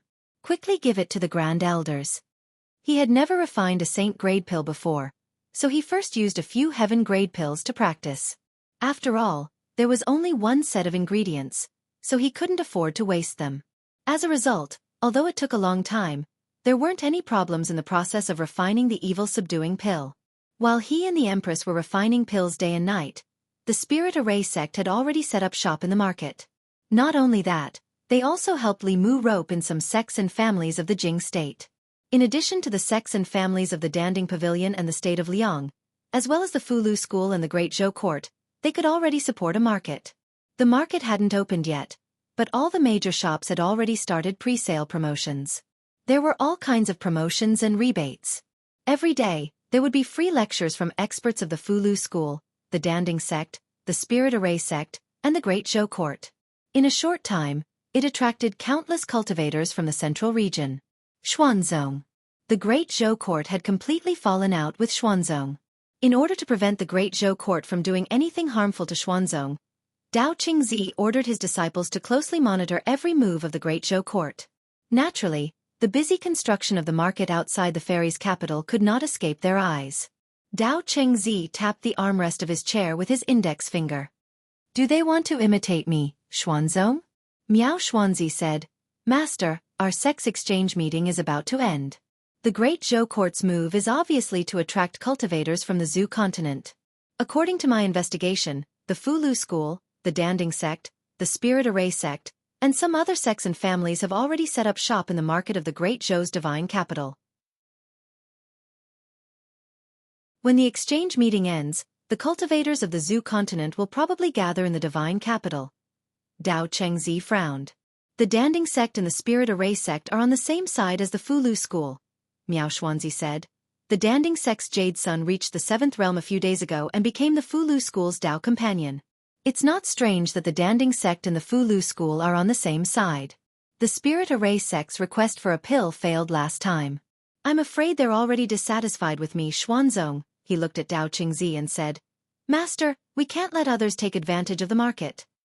As the Grand Elder of Xuanzong, Dao Qingzi naturally knew the use of a cultivation market. Xuanzong's market only opened once every 5 years for a month each time. However, the spiritual jades and other cultivation resources that Xuanzong harvested during this month were enough to satisfy the cultivation needs of all the disciples in the sect for 5 years. Dao Chengzi snorted. "They're trying to steal my Xuanzong's business. They've got a good plan." Miao Xuanzi said, "We can't let the Zhou Imperial Court take advantage of us." Dao Qingzi thought for a moment and said, "Pass down my order. From today onwards, the sect's market will always be open. The spiritual jades that the sect takes from the shops will be reduced by 10%. Xuanzong's month-long exchange meeting was about to end. According to past practice, the market would be closed until it reopened 5 years later. Most of the stalls and shop owners had already started packing up and were preparing to leave. However, very soon, the Xianzong announced that even though the social gathering had ended, the market within the sect would continue to be open. Furthermore, from today onwards, the Xianzong would deduct 10% of the profits from all the shops and stalls. As soon as these 2 pieces of news spread out, it caused a huge commotion. The cultivators who were ready to leave were in no hurry to go back. They planned to stay in Xuanzong for a long time. Not only could they exchange for cultivation resources, but they could also listen to Xuanzong's lectures. How could there be such a good deal in the past? Of course, there were also some rumors that spread among the cultivators. "Have you heard? A market has also opened in Shandu of Great Zhou. I've heard that the Great Zhou Court treats all the shops and independent cultivators equally. They only take 10% of the spiritual jades. Moreover, the shops there have already been built. Merchants can stay in them for free." "Only 10% and stay in them for free? Isn't that more generous than Xuanzong? Xuanzong takes 30 to 40% of our profits, and we still have to charge them for using their shops. Why don't we go to Shendu of Great Zhou? The commission is lower there, and the location is excellent. I'm sure there will be more customers." It's said that there are experts from various sects who preach every day. Xuanzong is the biggest sect in Taoism. They're too greedy. In the Daoist palace, Dao Qingzi's face was a little dark.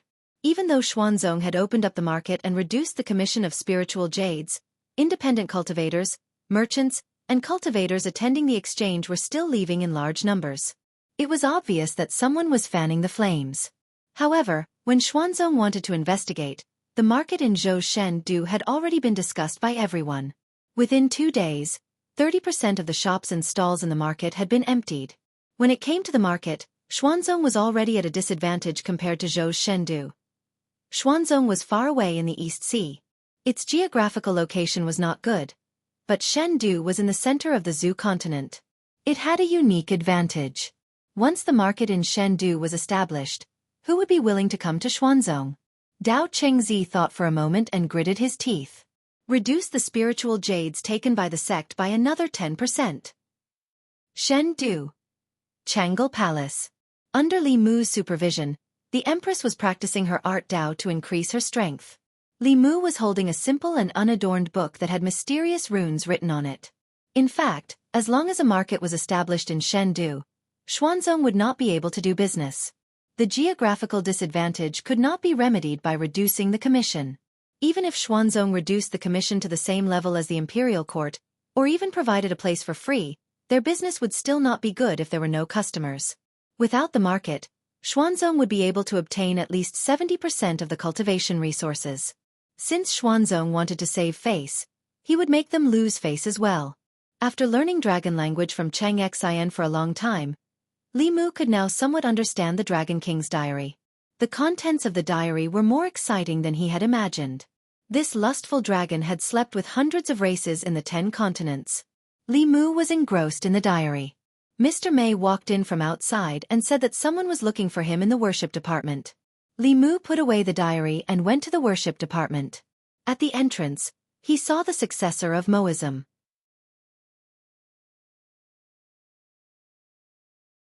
Chapter 550.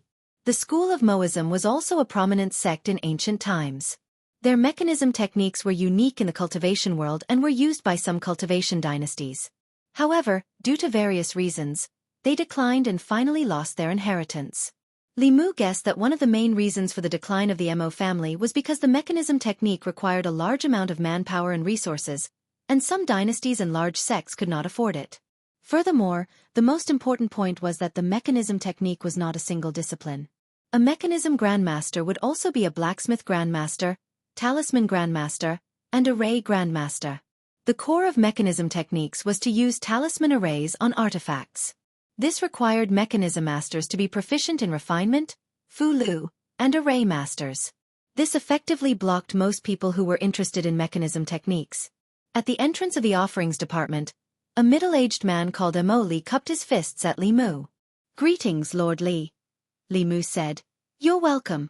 Come in." Inside the offerings department, Li Mu asked Mo Li to sit down and asked someone to pour him a cup of tea. Then he asked, "How much do you know about the school of Moism's mechanism techniques?"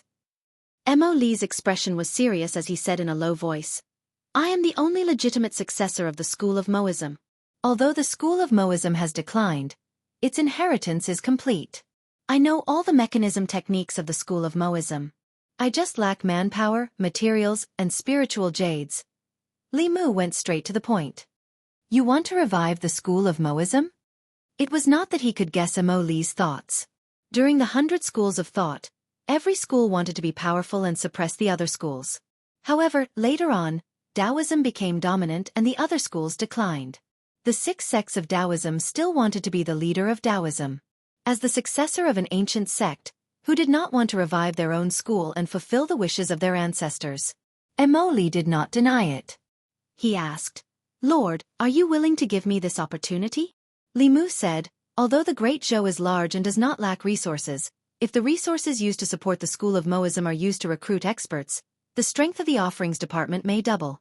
Therefore, you have to first convince me why I should give you these resources."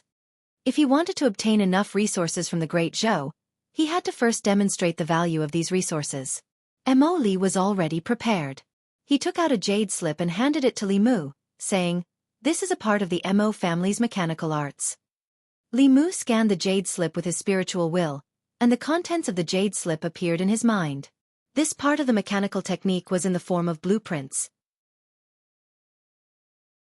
Li Mu, who had once been an engineering student, had no difficulty in understanding these blueprints.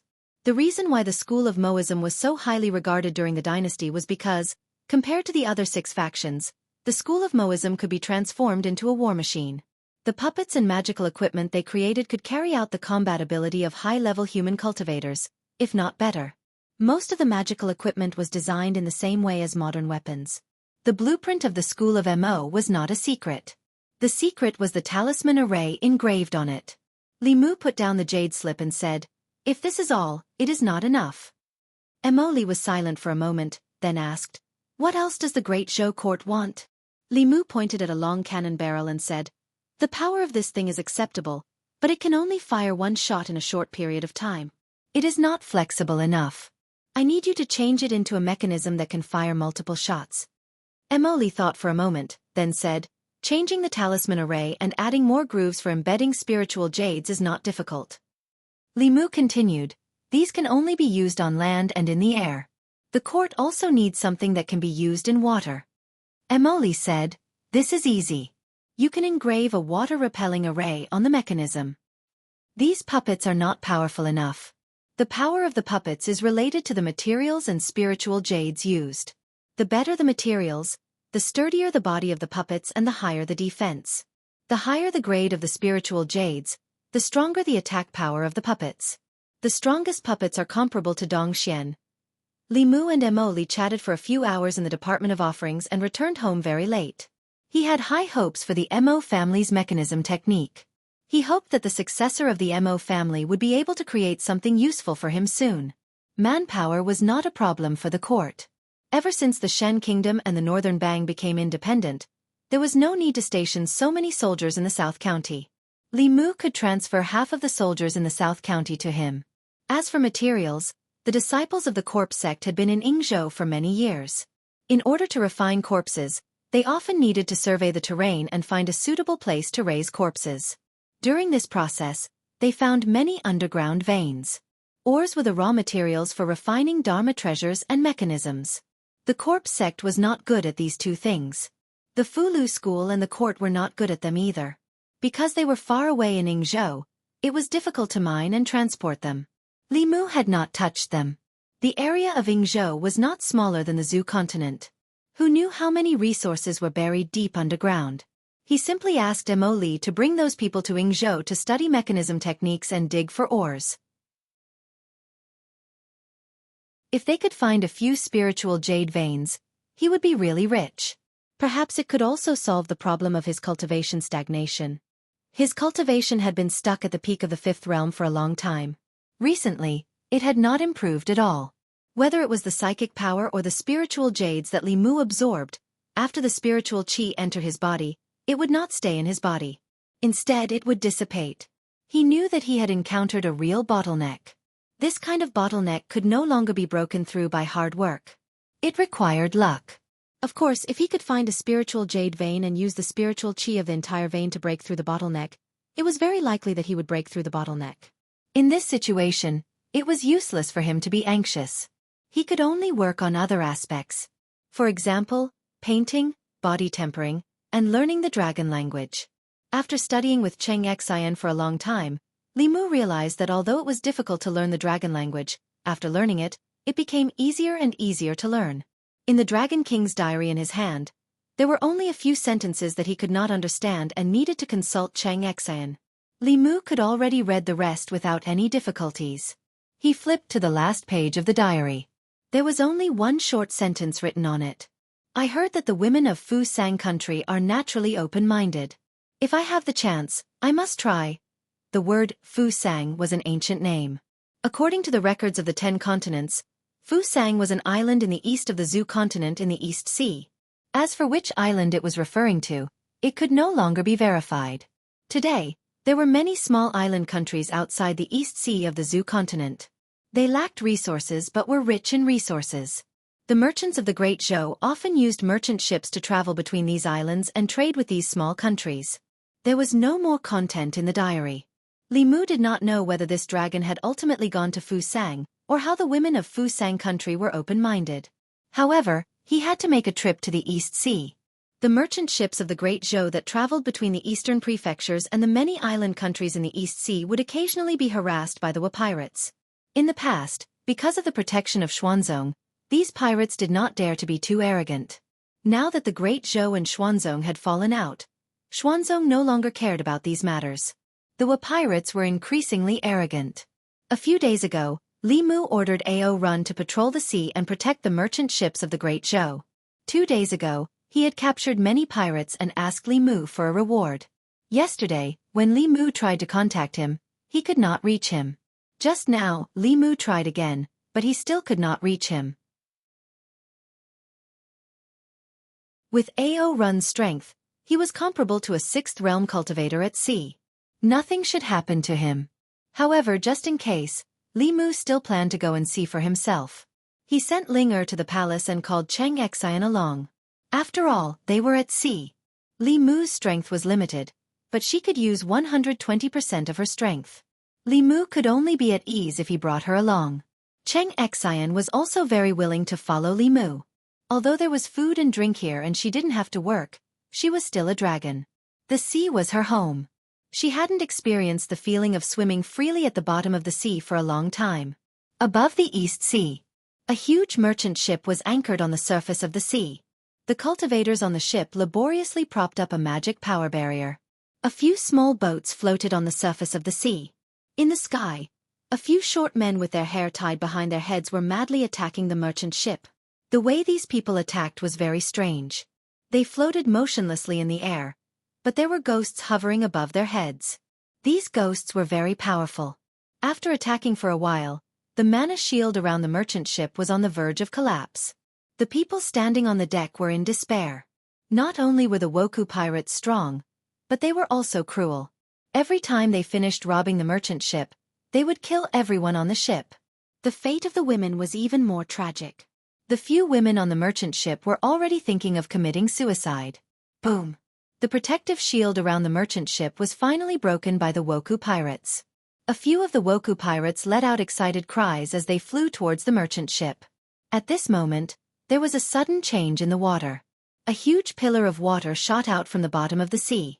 A few men were hit by the pillar of water, and blood spurted out of their mouths. Then, the thick pillar of water split into a few water ropes and tied them up tightly. The expressions of the Woku pirates changed drastically. They quickly ordered the ghosts above their heads to go down to the bottom of the sea to investigate. Just as the ghosts flew down, and before they could even enter the water, a few bolts of blue lightning came from the bottom of the sea and struck their bodies. The ghosts did not even have time to cry out before they were turned into a puff of green smoke and disappeared. After these ghosts died, the faces of the Woku pirates who were tied up by the water ropes became extremely pale. Their auras also fell from the fourth realm to the third realm. Just as the people on the deck were stunned by this sudden change, they suddenly heard the crisp cry of a dragon. On the sparkling surface of the sea, a huge white dragon broke out of the water. On the huge dragon head, a figure stood with his hands behind his back.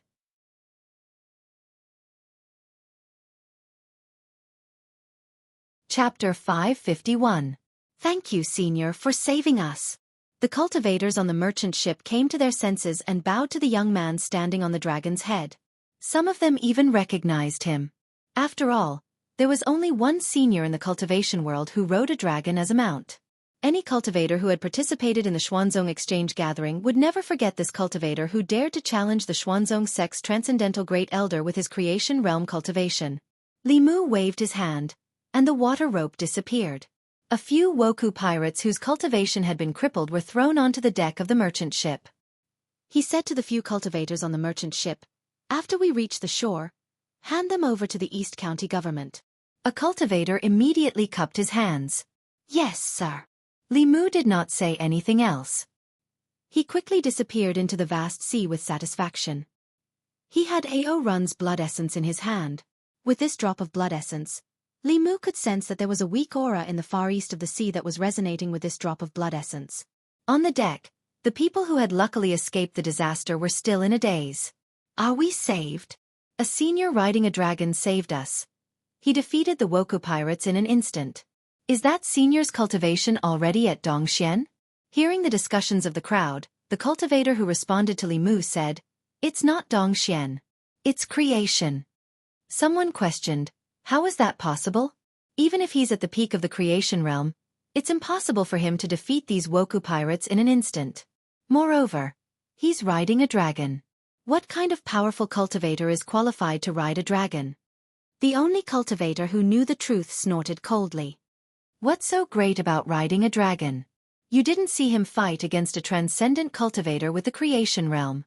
The transcendent cultivator was injured, but he escaped unscathed. What kind of joke is this? He injured a transcendent cultivator and escaped unscathed. Is this something a creation realm cultivator can do? Even if you want to make up a story, you wouldn't dare to make it up like this." The cultivator twitched the corner of his mouth and said, "A bunch of ignorant people who haven't even been to the Daoist conference. When you get ashore, you can ask around.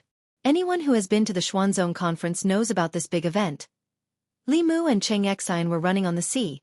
They didn't know what the people on the merchant ship were saying about him. Great Zhou and Xuanzong were completely at odds with each other. Xuanzong no longer protected Great Zhou's eastern sea. This made the Woku pirates even more savage. Li Mu and Chang Xian had already dealt with 3 cases of Woku pirates attacking merchant ships. There was no such thing as guarding against thieves for 1,000 days. Li Mu couldn't stay here forever. The sea was vast and boundless. Even if he sent consecrators, they wouldn't be able to cover the entire area. As a result, it was difficult to eradicate the Woku pirates in recent years. Li Mu's target this time was Wanation. Firstly, he wanted to deal a heavy blow to the Woku pirates. Secondly, Ao Run's blood essence sensed that he was in Wanation. Although this flood dragon didn't know how to talk, he was still his subordinate. He couldn't leave him to fend for himself. Flying above the Eastern Sea, Li Mu thought of the Eastern Sea dragon race. He thought of the sisters En Xian and Ting Xian. Since the sisters returned to the Eastern Sea and were forced to cultivate in seclusion, they hadn't contacted Li Mu. Li Mu asked Chang Xian, "Do you know where the Eastern Sea dragon race is?"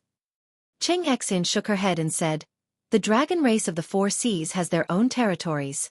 They don't usually contact each other. Even if they're in the same sea, the dragon race won't gather together." Humans were social animals, but the dragon race wasn't. Every dragon had a strong sense of territory. Other than their family members, they would not allow other dragons to encroach on their territory. Fortunately, the number of dragons was very small, and the sea was big enough. The vast and boundless seabed was enough for every dragon to have a large enough territory. He didn't know where Chang Xian's grandmother's house was. He could only wait for them to finish their seclusion before contacting her. Li Mu and Chang Xian flew east along the sea and soon saw a piece of land. Wanation was an island country in the Eastern Sea. It didn't border the Zhou continent. For thousands of years, the Zhou continent had been changing constantly. Because of its location, Wanation hadn't been involved. They had always been fighting among themselves on a small island. They had never been noticed by the central dynasty of the continent. The map showed that the island country in front of them was Wanation. Li Mu asked Chang Xian to change back to her human form. The 2 of them flew to the territory of Wanation. Wanation was far away from the Zhou continent. Their customs were very different from the people of the Zhou continent. They wore strange clothes and had strange hairstyles. Even their way of cultivation was very different from the orthodox way of the Zhou continent. Wanation cultivators were good at the way of ghost. They would often raise a ghost at the beginning of their cultivation. Then they would use some kind of secret technique to connect the ghost with their soul. Usually, the ghost they raised would be stronger than them. This way, they could fight alongside the ghost when they fought. It sounded very similar to the system of the corpse sect. However, if the corpses refined by the disciples of the corpse sect were destroyed, the disciples of the corpse sect would not be affected. If the ghosts of the Wanation cultivators died, they would also suffer a great backlash.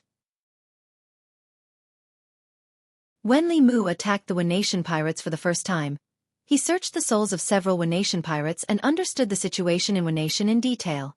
In Wanation, the Divine Palace was the highest authority. Almost all Wanation cultivators obeyed the orders of the Divine Palace. The pirates who plundered the resources of the merchant ships in the Eastern Sea were Wanation cultivators sent by the Divine Palace. Wanation lacked resources. They relied on robbing to satisfy the needs of the Divine Palace. The greatest enemies of the central dynasty of the Zhou continent had always been the realm of ghosts and the demon nation. The imperial court had never taken Wanation's petty actions seriously. Li Mu had already figured out the strength of the Divine Palace. Other than a palace lord of the 6th realm and a dozen 5th realm heavenly priests, there were no other strong cultivators. In Wanation, a group of palaces sat on top of a mountain covered in snow all year round. This was the Wanation's Divine Palace. It was the holy land in the hearts of Wanation's people and cultivators. At this moment, angry roars came from the underground of one of the palaces. "Damn it! Let me go if you know what's good for you. Do you know who my master is? He's a devil who kills without batting an eye. When he comes, none of you will be able to escape. I'm telling you, if you anger him, you won't be able to rest in peace. He'll kill your souls and turn your corpses into zombies. You can wait for your deaths here." Ao Run's shoulder blades were locked, and he kept cursing. However, the Wanation cultivators guarding the dungeon couldn't understand him at all. They drank and ate raw fish and didn't even bother to look at him. Ao Run's cultivation had been sealed. At this moment, there was only regret in his heart. He regretted that he had broken into a nation alone for merit. If he hadn't been so arrogant, he wouldn't have become a prisoner. Footsteps came from the entrance of the dungeon. Several Wanation cultivators immediately stood up and bowed. "Greetings, Palace Lord." A man with his hair tied back and a small mustache walked up to Ao Run and spoke to him in the language of the Great Zhou Empire. "Have you made up your mind? Become my mount and I will not kill you." Ao Run said coldly, "A dragon doesn't serve two masters. I already have a master. My master will come to save me soon. You'd better let me go now. When my master comes, it will be too late." The man smiled disdainfully. "Fine, I'll give you a chance to send a message to your master. When your master comes, I'll kill him.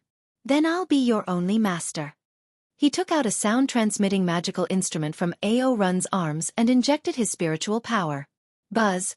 Suddenly, the sound of something vibrating came into his ears. The man turned around and saw a man and a woman standing at the entrance of the dungeon.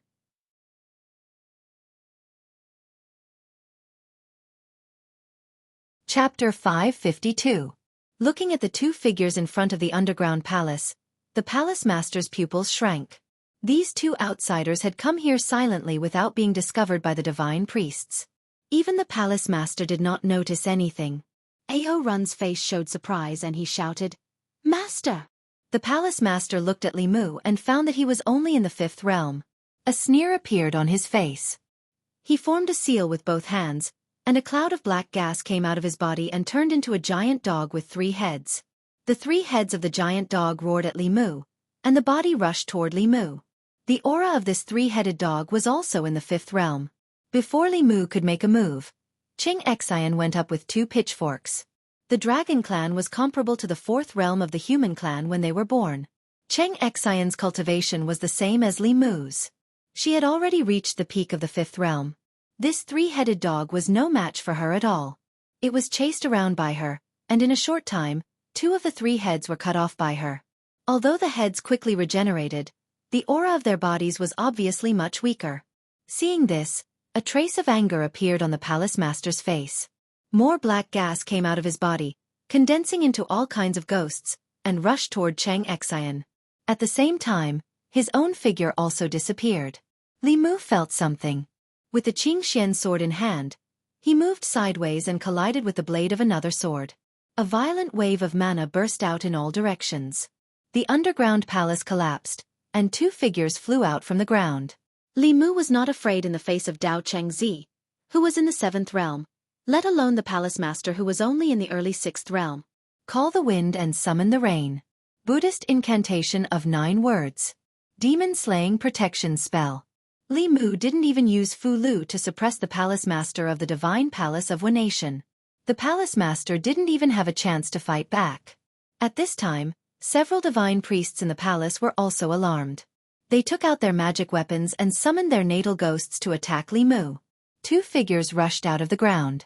After being tortured for several days, Ao Run, who was full of anger, directly revealed his true form. His huge body swept across, and several palaces were crushed, causing countless people in the divine palace to flee in panic. Cheng Xian and Ao Run were both members of the dragon race. Even when they were fighting against the heavenly officials who outnumbered them by several times, they were not at a disadvantage at all. On the other side, after the palace lord of the divine palace barely withstood nearly 100 thunderbolts, he was already in a sorry state. He no longer dared to underestimate the young man opposite him. He bit the tip of his tongue and swallowed a mouthful of blood essence. His lips trembled as if he was chanting some kind of spell. As his last syllable fell, a faint shadow flew out of his body. The shadow quickly solidified and turned into a giant snake with 8 heads, floating above his head. After the shadow flew out, the aura of the palace lord of the divine palace quickly weakened. In the end, he was only in the 5th realm. However, the pressure of this 8-headed snake was infinitely close to transcendence.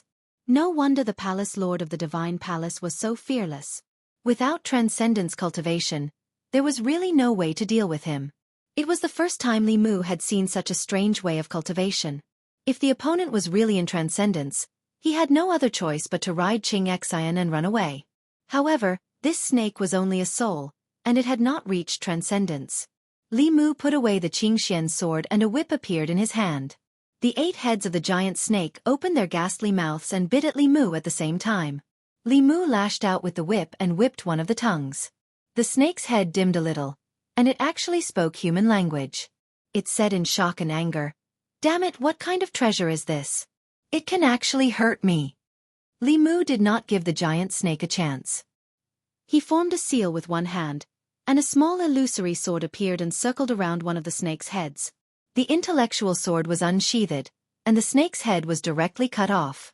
The snake roared and spat out black thunderbolts. These thunderbolts made Li Mu faintly feel a sense of danger. He covered his body with the law bell and continued to fight with the giant snake.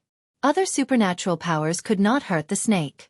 Only the god-beating whip and the intellectual sword in his hand could restrain the soul. With the law bell, the snake could not do anything to Li Mu. Instead, it was constantly weakened by Li Mu. In less than 15 minutes, 3 of the 8 snake heads were cut off. Li Mu did not intend to play with them anymore. He threw out a few Fulu cards, and the Divine Palace Lord, whose cultivation was only at the 5th realm, was drowned in thunderbolts. When the thunderbolts dissipated, there was nothing left. Li Mu released the law bell, which suddenly expanded and covered the giant snake. Then it quickly shrank. The giant snake scurried around in the bell, and its soul was compressed bit by bit. In the end, only a black soul ball was left. With the Palace Lord dead, the rest of the heavenly officials and members of the Divine Palace were in chaos. They wanted to escape, but a giant bell fell from the sky and trapped the entire Divine Palace. Everyone was like a turtle in a jar. They were extremely anxious, but there was nothing they could do. Li Mu clapped his hands and slowly descended. The strength of the One Nation's cultivation world was not weak. It was very difficult to destroy the Divine Palace without sending out 7th realm cultivators. It was no wonder that the chaos of the One Nation pirates had not been resolved after so long. Ao Run returned to his human form.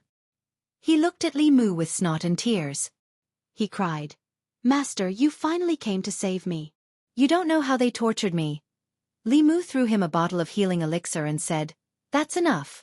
Who told you to come here on your own? First, take control of the people in the Divine Palace." Although the Palace Lord of the Divine Palace was dead, the Divine Palace was still there. If Li Mu left like this, there would still be pirates causing trouble at sea. Before he left, he had to completely solve this problem. However, to Li Mu's surprise, after seeing that the Palace Lord had been killed, the cultivators in the Divine Palace had no intention of avenging him. After a while of chaos, they all knelt down and begged for mercy, willing to serve Li Mu as their new master. Li Mu was not interested in being the master of the One Nation. He let Ao Run take full charge of these people. He took Qing Xian and searched here. The result of the search disappointed Li Mu. The Palace Lord of the Divine Palace, who was in charge of a country, was very poor. Not only did he not have a decent magic weapon, but Li Mu also searched the entire Divine Palace and only found a few spiritual jades, which were not enough to make up for his Fulu loss. After searching the last palace, Li Mu walked out and saw Qing Xian standing in the yard, looking at the ground in confusion. Li Mu stepped forward and asked, "What's wrong?"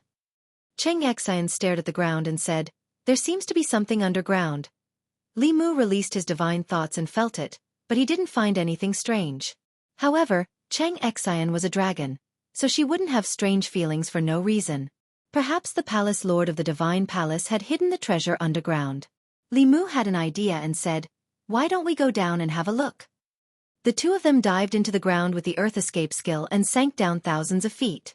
There were only rocks around them. Just as Li Mu was about to give up, Qing Xian said firmly, "I feel it. There must be something down there." Since she was so sure, Li Mu continued to sink down thousands of feet. When he sank down to more than 10,000 feet, the pressure around him suddenly decreased greatly. The surrounding rocks were gone. This seemed to be an underground cave. It was dark underground, and nothing could be seen.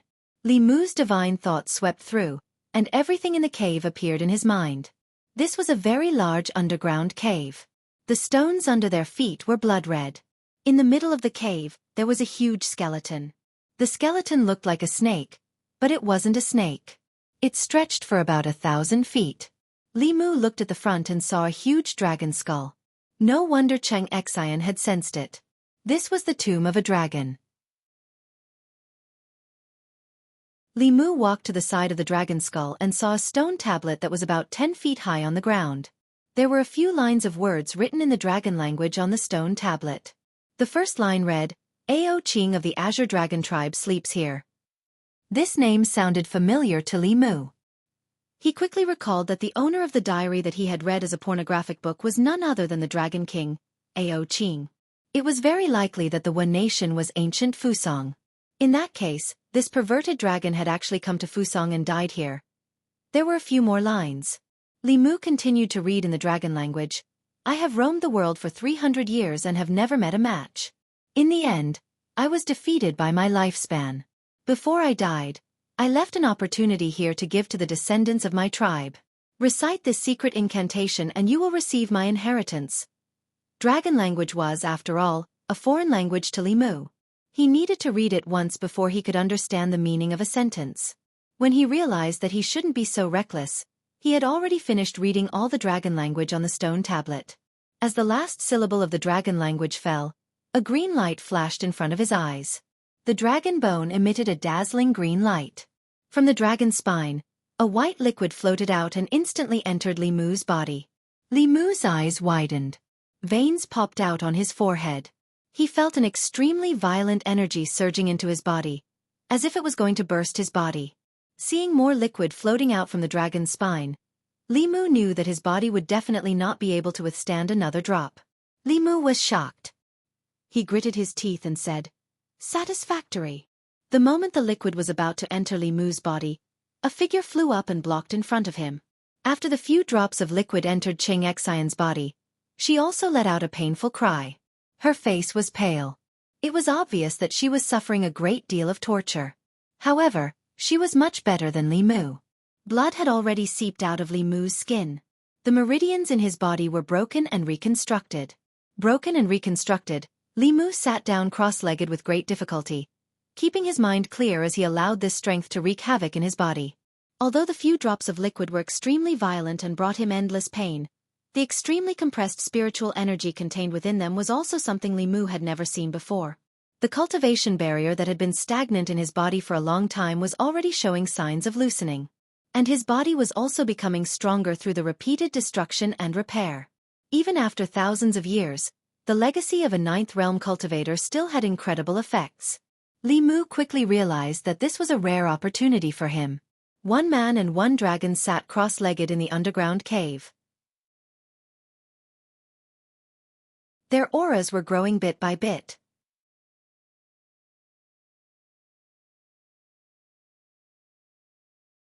Chapter 553. Li Mu sat cross-legged in the dark underground cave.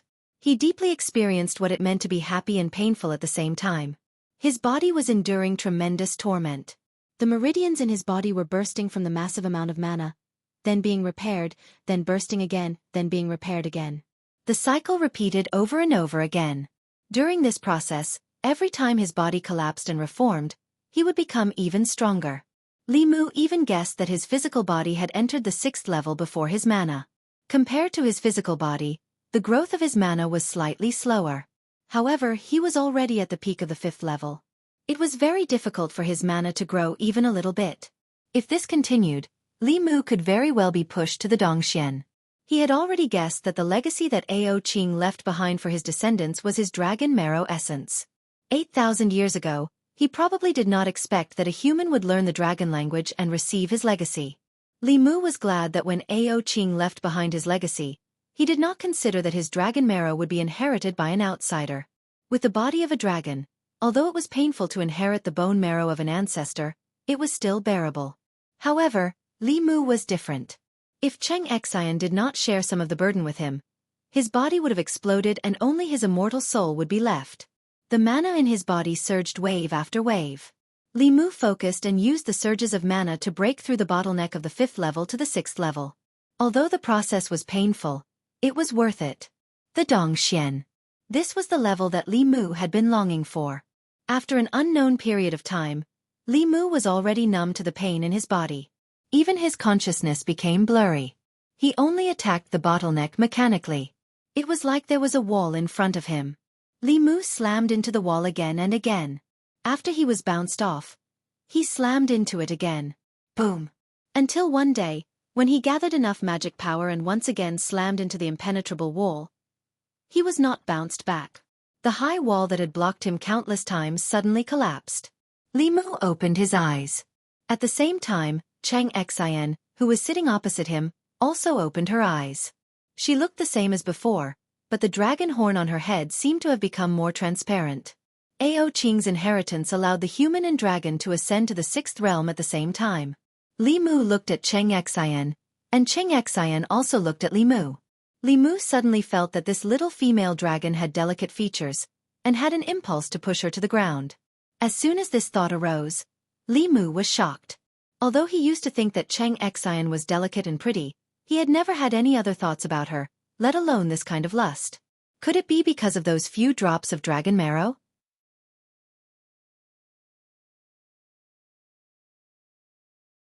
It was as if it had lost all its spirituality. Something that Ao Qing had left here to be buried with her was definitely not an ordinary item. Li Mu reached out and grabbed the spear. For the first time, he did not pick it up. Then, he exerted a little force, grabbed the spear, and pulled it out of the ground. Rumble! As the spear left the ground in the cave suddenly shook. Rubble flew everywhere, as if resonating with Li Mu's aura. A dazzling green light was emitted from the spear in Li Mu's hand. A clang resounded throughout the cave. What a treasure! Li Mu's eyes lit up. The spear gave him the feeling that it far surpassed a heaven-grade treasure. Li Mu vaguely felt that this treasure had even surpassed the saint grade. He just didn't know which was more powerful, it or the Dao Bell. In the end, Li Mu could not bear to let the spear touch the Dao Bell. Although Ling could already exist independently of the bell, if something happened to the bell, he would not be able to explain it to his family. After putting away the spear, the underground cave was empty. Li Mu and Chang Xian returned to the surface. He had just entered the sixth realm and still had many things to do. With his fifth realm cultivation, he could only use the 7 words mantra. Li Mu's intuition told him that he could now completely master the 9 words mantra. Li Mu formed a seal with one hand and said in his heart, "Forward." His body disappeared on the spot, and Ao Run, who was standing not far away and watching the show, appeared where Li Mu was. Li Mu stood where Ao Run was and looked at the stunned Ao Run in front of him. He said in a low voice, "What a good shadow shift." He had never heard of this kind of magical power before. During a battle, if he switched places with his opponent after they used their magical power, wouldn't his opponent die under his own magical power? Of course, this technique had its limitations.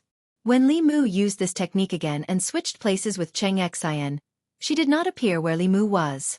Instead, she was slightly offset. It seemed that this technique was difficult to use accurately on opponents who were similar or stronger than him. Even so, in a head-on battle, this magical power would definitely give his opponent a headache. Then, Li Mu changed his hand seal again and said in a low voice, "Okay." He felt something and took a step forward. In the next moment, Li Mu floated above the East Sea and looked into the distance. The One Nation had become a line.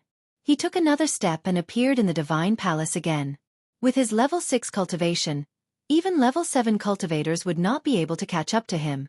Ao Run and Chang Xian stood behind Li Mu. They felt that this figure was even more unfathomable. Feeling the call of the sea, Li Mu took another step and disappeared again. This time, he jumped into the sea. He did not chant the water avoidance spell, nor did he use any Fulu Dharma treasures. In the past, Li Mu would feel a lot of obstacles in the water. Now, in the sea, he felt like he was home. Not only did his magical power not stagnate, but it also flowed more smoothly. After refining the few drops of dragon marrow, he clearly had the ability of the water tribe. In other words, he had inherited the ability of Dragon King Ao Qing. Li Mu seemed to have thought of something. He took out the heavenly book of the Dragon Clan and scanned it with his divine consciousness. This time, he did not encounter any obstacles and immediately appeared in a strange space. In the familiar fog, Li Mu sat cross-legged and chanted the mind-clearing spell skillfully. In Ao Qing's diary, He said that the heavenly book of the Dragon Clan contained a huge secret. Li Mu really wanted to know what the secret was. After chanting the mind-clearing spell countless times, Li Mu opened his eyes. The fog in front of him had disappeared. Giant beasts. He saw countless giant beasts again. These giant beasts emitted a terrifying aura and were wreaking havoc on the ground. Countless human cultivators were attacking them. Fulu, pills, and magical powers were all attacking the giant beasts. Among the giant beasts, there were golden, green, white, and black giant dragons roaming around, spitting dragon breaths at the human cultivators.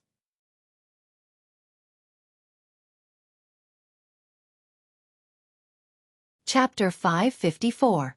Li Mu had read many pages of the Tomes of Arcane. In the other Tomes of Arcane, most of them were about humans fighting against the giant beasts that wreaked havoc in the world. From the perspective of humans, the giant beasts were undoubtedly the villains. However, in the Tomes of the Dragon Clan and the giant beasts were obviously on the same side.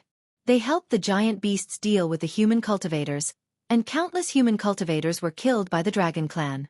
According to the contents of those pages of the Tomes of Arcane, Li Mu already had some speculations about history.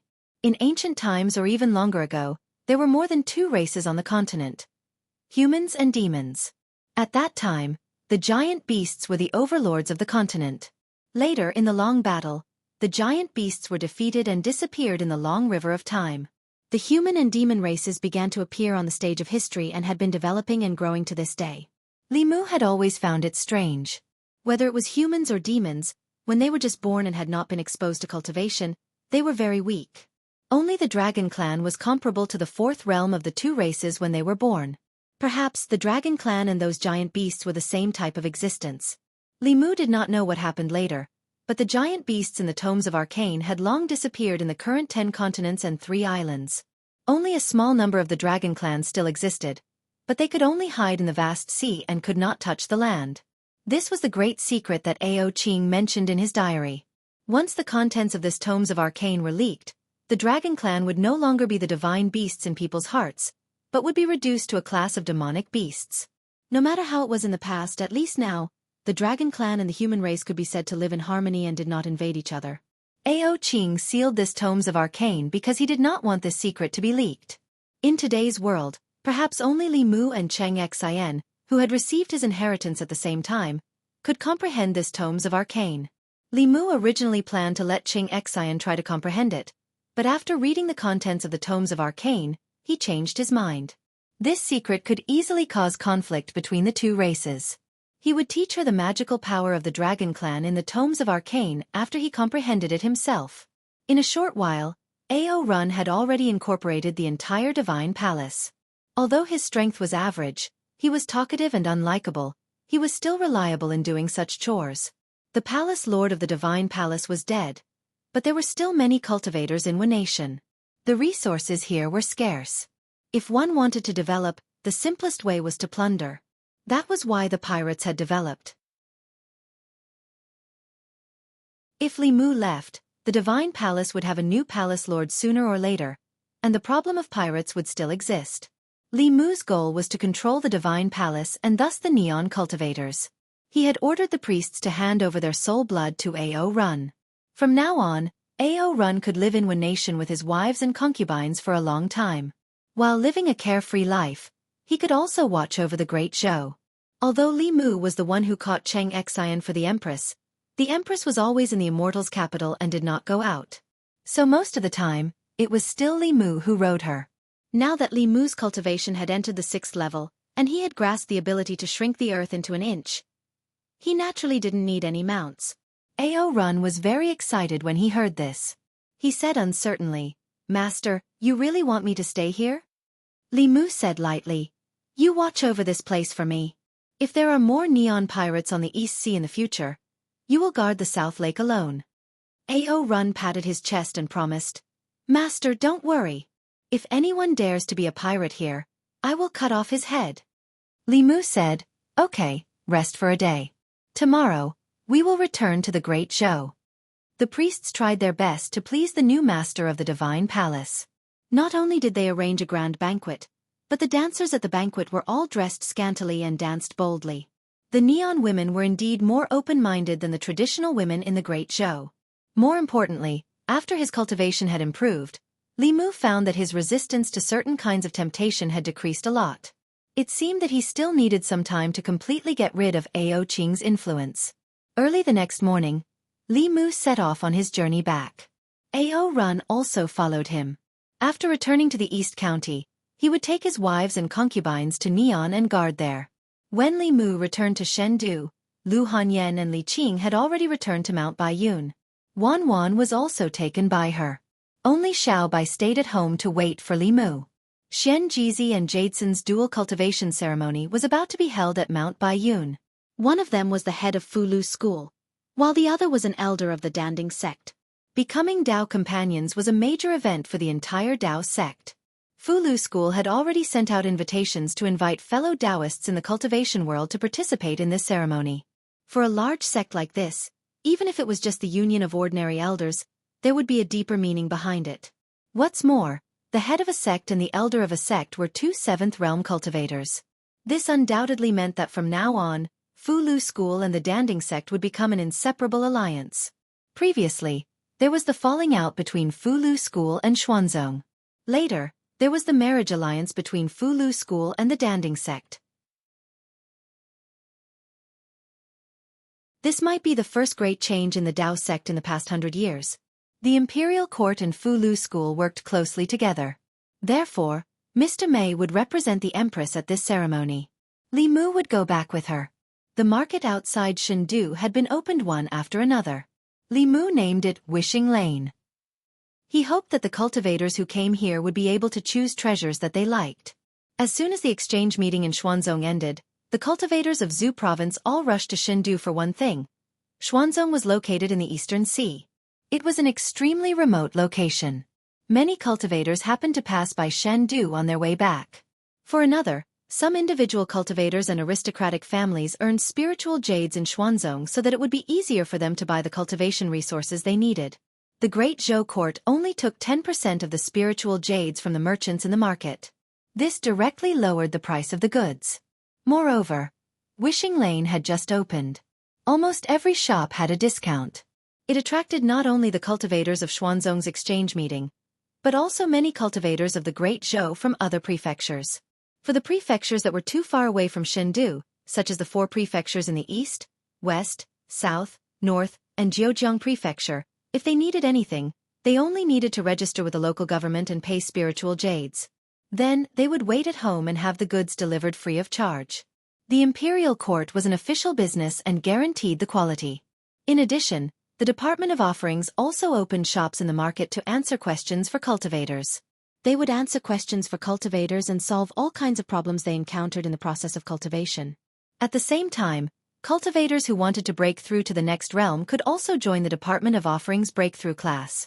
After paying the spiritual jades, the Department of Offerings would have high-ranking offerings give the customers one-on-one guidance. The Department of Offerings would bear all the costs of the customer's cultivation. If the breakthrough failed, the full amount of spiritual jades paid would be refunded. At present, the Department of Offerings could help cultivators in the Divinity realm break through to the Creation realm. Of course, the price for high-level cultivators to break through was also astronomical. Ordinary individual cultivators, small aristocratic families, and small sects could not afford it. This business was specially prepared for the wealthy small countries in the south, as well as the medium-sized aristocratic families and sects with strong foundations. With the imperial court's strong support, Fulu school, Spirit Array sect, Pill Cauldron sect, as well as the royal families of the Great Zhou and a few small countries in the south, everything in the market was on the right track. In the first 3 days of opening, sales reached new highs. Late at night, Li Mu lay alone in bed, unable to sleep. The plan to deal with Xuanzong was progressing according to his expectations. Now that he had advanced to the Dongxian realm, even if he faced Dao Qingzi directly, he could contend with him for a while. The number of 7th realm cultivators he could mobilize far surpassed Xuanzong's. The only obstacle was Xuanzong's 8th realm elder. The higher one's cultivation, the more impossible it was to fight enemies above their realm. Before Li Mu had full confidence, he would not clash with Xuanzong directly. Creak. The window was pushed open from the outside, and a figure slipped in. She took off her shoes and clothes, skillfully crawled under the blankets, and curled up in Li Mu's arms. Li Mu's body stiffened, and then he whispered, "Xiaobai, be good. Go back to your room and sleep tonight." He still could not shake off the influence of the dragon's nature on his body. With such a little vixen in his arms, he had to recite the clear heart mantra for the entire night. There was no need for him to sleep at all. Xiaobai's body trembled, and she silently left Li Mu's arms. She whispered, "Is it because Big Sister Huanji doesn't like other little vixens by Benefactor's side? I will be obedient in the future. Benefactor, don't chase me away. Without you I have nothing." Li Mu hugged her again and said, "Who said that? You must remember that you came first. You will always be Benefactor's little vixen." Xiaobai said pitifully, "But Benefactor has never chased me away before." Li Mu explained helplessly, "I'm not chasing you away. It's just that, Xiaobai, you've already grown up. I'm afraid that one day, I won't be able to resist." Xiaobai buried her head in Li Mu's chest and said, "Xiaobai has already grown up. Benefactor, Benefactor, you don't have to endure it. I will be Benefactor's woman sooner or later."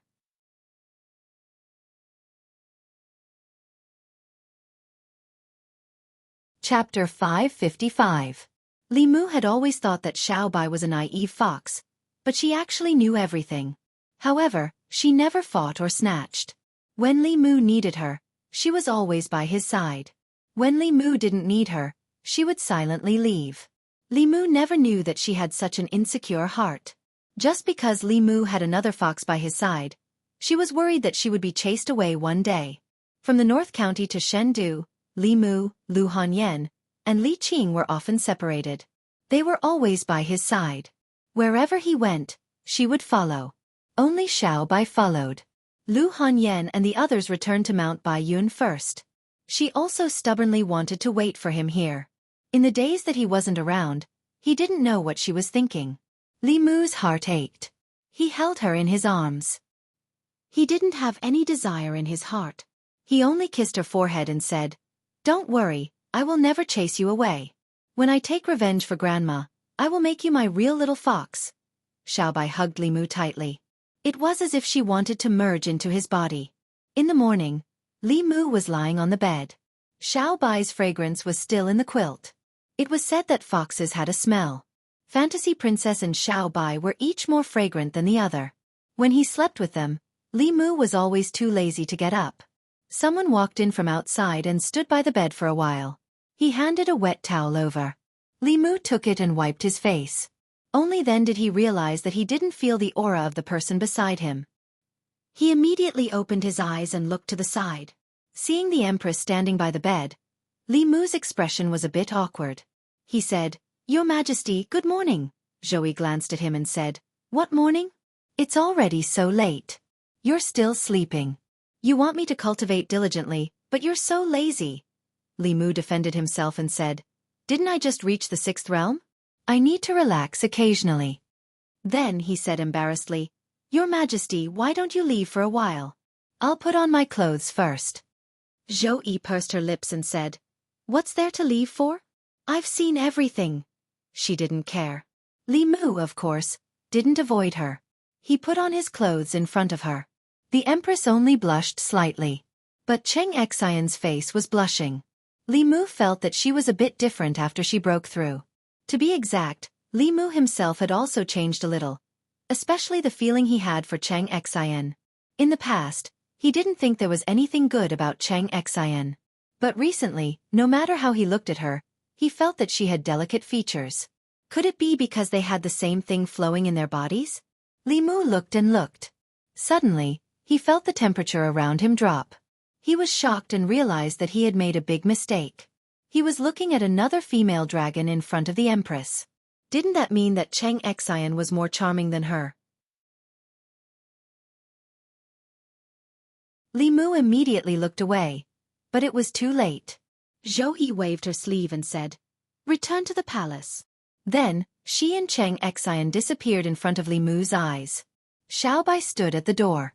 She blinked innocently at Li Mu and said, "Sister Zhou is angry." Li Mu sighed and said, "I know." The Empress was the most narrow-minded of them all, And she was also the one who got jealous the most easily. The relationship between the two of them was clearly not set in stone yet, but it was even easier for her to get jealous than Lu Hanyan. What was even worse was that every time Li Mu wanted to push their relationship further, she would instead become a coward, leaving Li Mu at a loss of what to do. Li Mu decided to take the lead for once. He thought for a while and said to Xiao Bai, "Pack up. We're going back to Mount Bai Yun." Xiao Bai was stunned and asked, "Aren't you going to coax Sister Zhou?" Li Mu shook his head and said, "We'll talk about it when we get back." Changle Palace. Zhou Yi waited for a long time, but Li Mu didn't enter the palace. In the end, she couldn't help but release her spiritual sense. However, she didn't sense his presence in the Li mansion. Not only the Li mansion, but also the entire Luoyang. She returned to the Li mansion and asked a rabbit demon servant, "Where's Li Mu?" The rabbit demon servant said, "Master went to Mount Bai Yun to attend the ceremony." Zhou Yi returned to Changle Palace. She stomped her feet angrily and said in a low voice, "Bastard, do you still have me in your heart?" Thinking of this, she started to worry again. Although in Li Mu's dreams, she often saw the two of them holding hands as they strolled around the fairy's capital. But some things were not said face to face, so it was still a little lacking. Could it be that every time Li Mu took the initiative, her avoidance and dodging made him sad and disappointed? Zhou Yi paced around the hall, her expression alternating between joy and worry. Until Mr. Mei came in to ask what kind of congratulatory gift the imperial court should give for the Fulu School's master's dual cultivation ceremony. She was preparing to leave tomorrow. Zhou Yi thought for a moment and suddenly had an idea.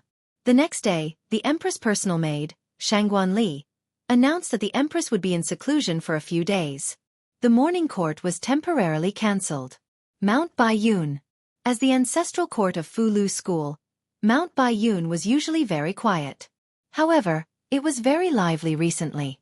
The mountain gates were opened wide to welcome the guests who came to the ancestral court to congratulate them. The Master's dual cultivation ceremony with the Pill Cauldron sect's 7th Realm Elder was a rare event for both Fulu School and the Pill Cauldron sect. 3 days ago, the Pill Cauldron sect's Master and a Grand Supreme Elder came to Fulu School. What was surprising was that the Spirit Array sect also sent 2 Grand Supreme Elders to attend the ceremony. 2 of the 3 7th Realm cultivators in the sect came. Only the sect master was guarding the mountain gate. One had to know that the South sect and the North sect, which were also part of the 6 Daoist sects, only sent a 6th Realm first seat. As for Xuanzong, although he had a fierce conflict with Fulu School some time ago, he still sent a 6th Realm first seat to congratulate them. For one sect's master's dual cultivation ceremony, the other sect had to send at least a 6th Realm cultivator to meet the most basic etiquette. For the Pill Cauldron sect and the Spirit Array sect to send 2 7th Realm cultivators, it was already an extremely high standard of etiquette. It represented the greatest importance they had for Fulu School. It wasn't strange for the Pill Cauldron sect to send such a lineup. After all, it was a major event for both sections. The fact that the Spirit Array sect also sent a Grand Supreme Elder made everyone even more confused. Among the 6 Daoist sects, when did the Fulu School and the Spirit Array sect become so close? On a certain peak of Mount Bai Yun, Li Mu, who had returned to the sect early, brought Li Qing and Han Jia to catch up with each other. Han Jia looked at Li Mu and Li Qing holding hands and said with a sigh, "You and Junior Sister Li have finally come to fruition. Even the sect master has found a Dao companion. When can I be like you too?" Junior Sister Qing gritted her teeth. Li Mu smiled at Han Jia and said, "Don't be anxious. Fate will eventually meet." A few more streaks of light streaked across the sky.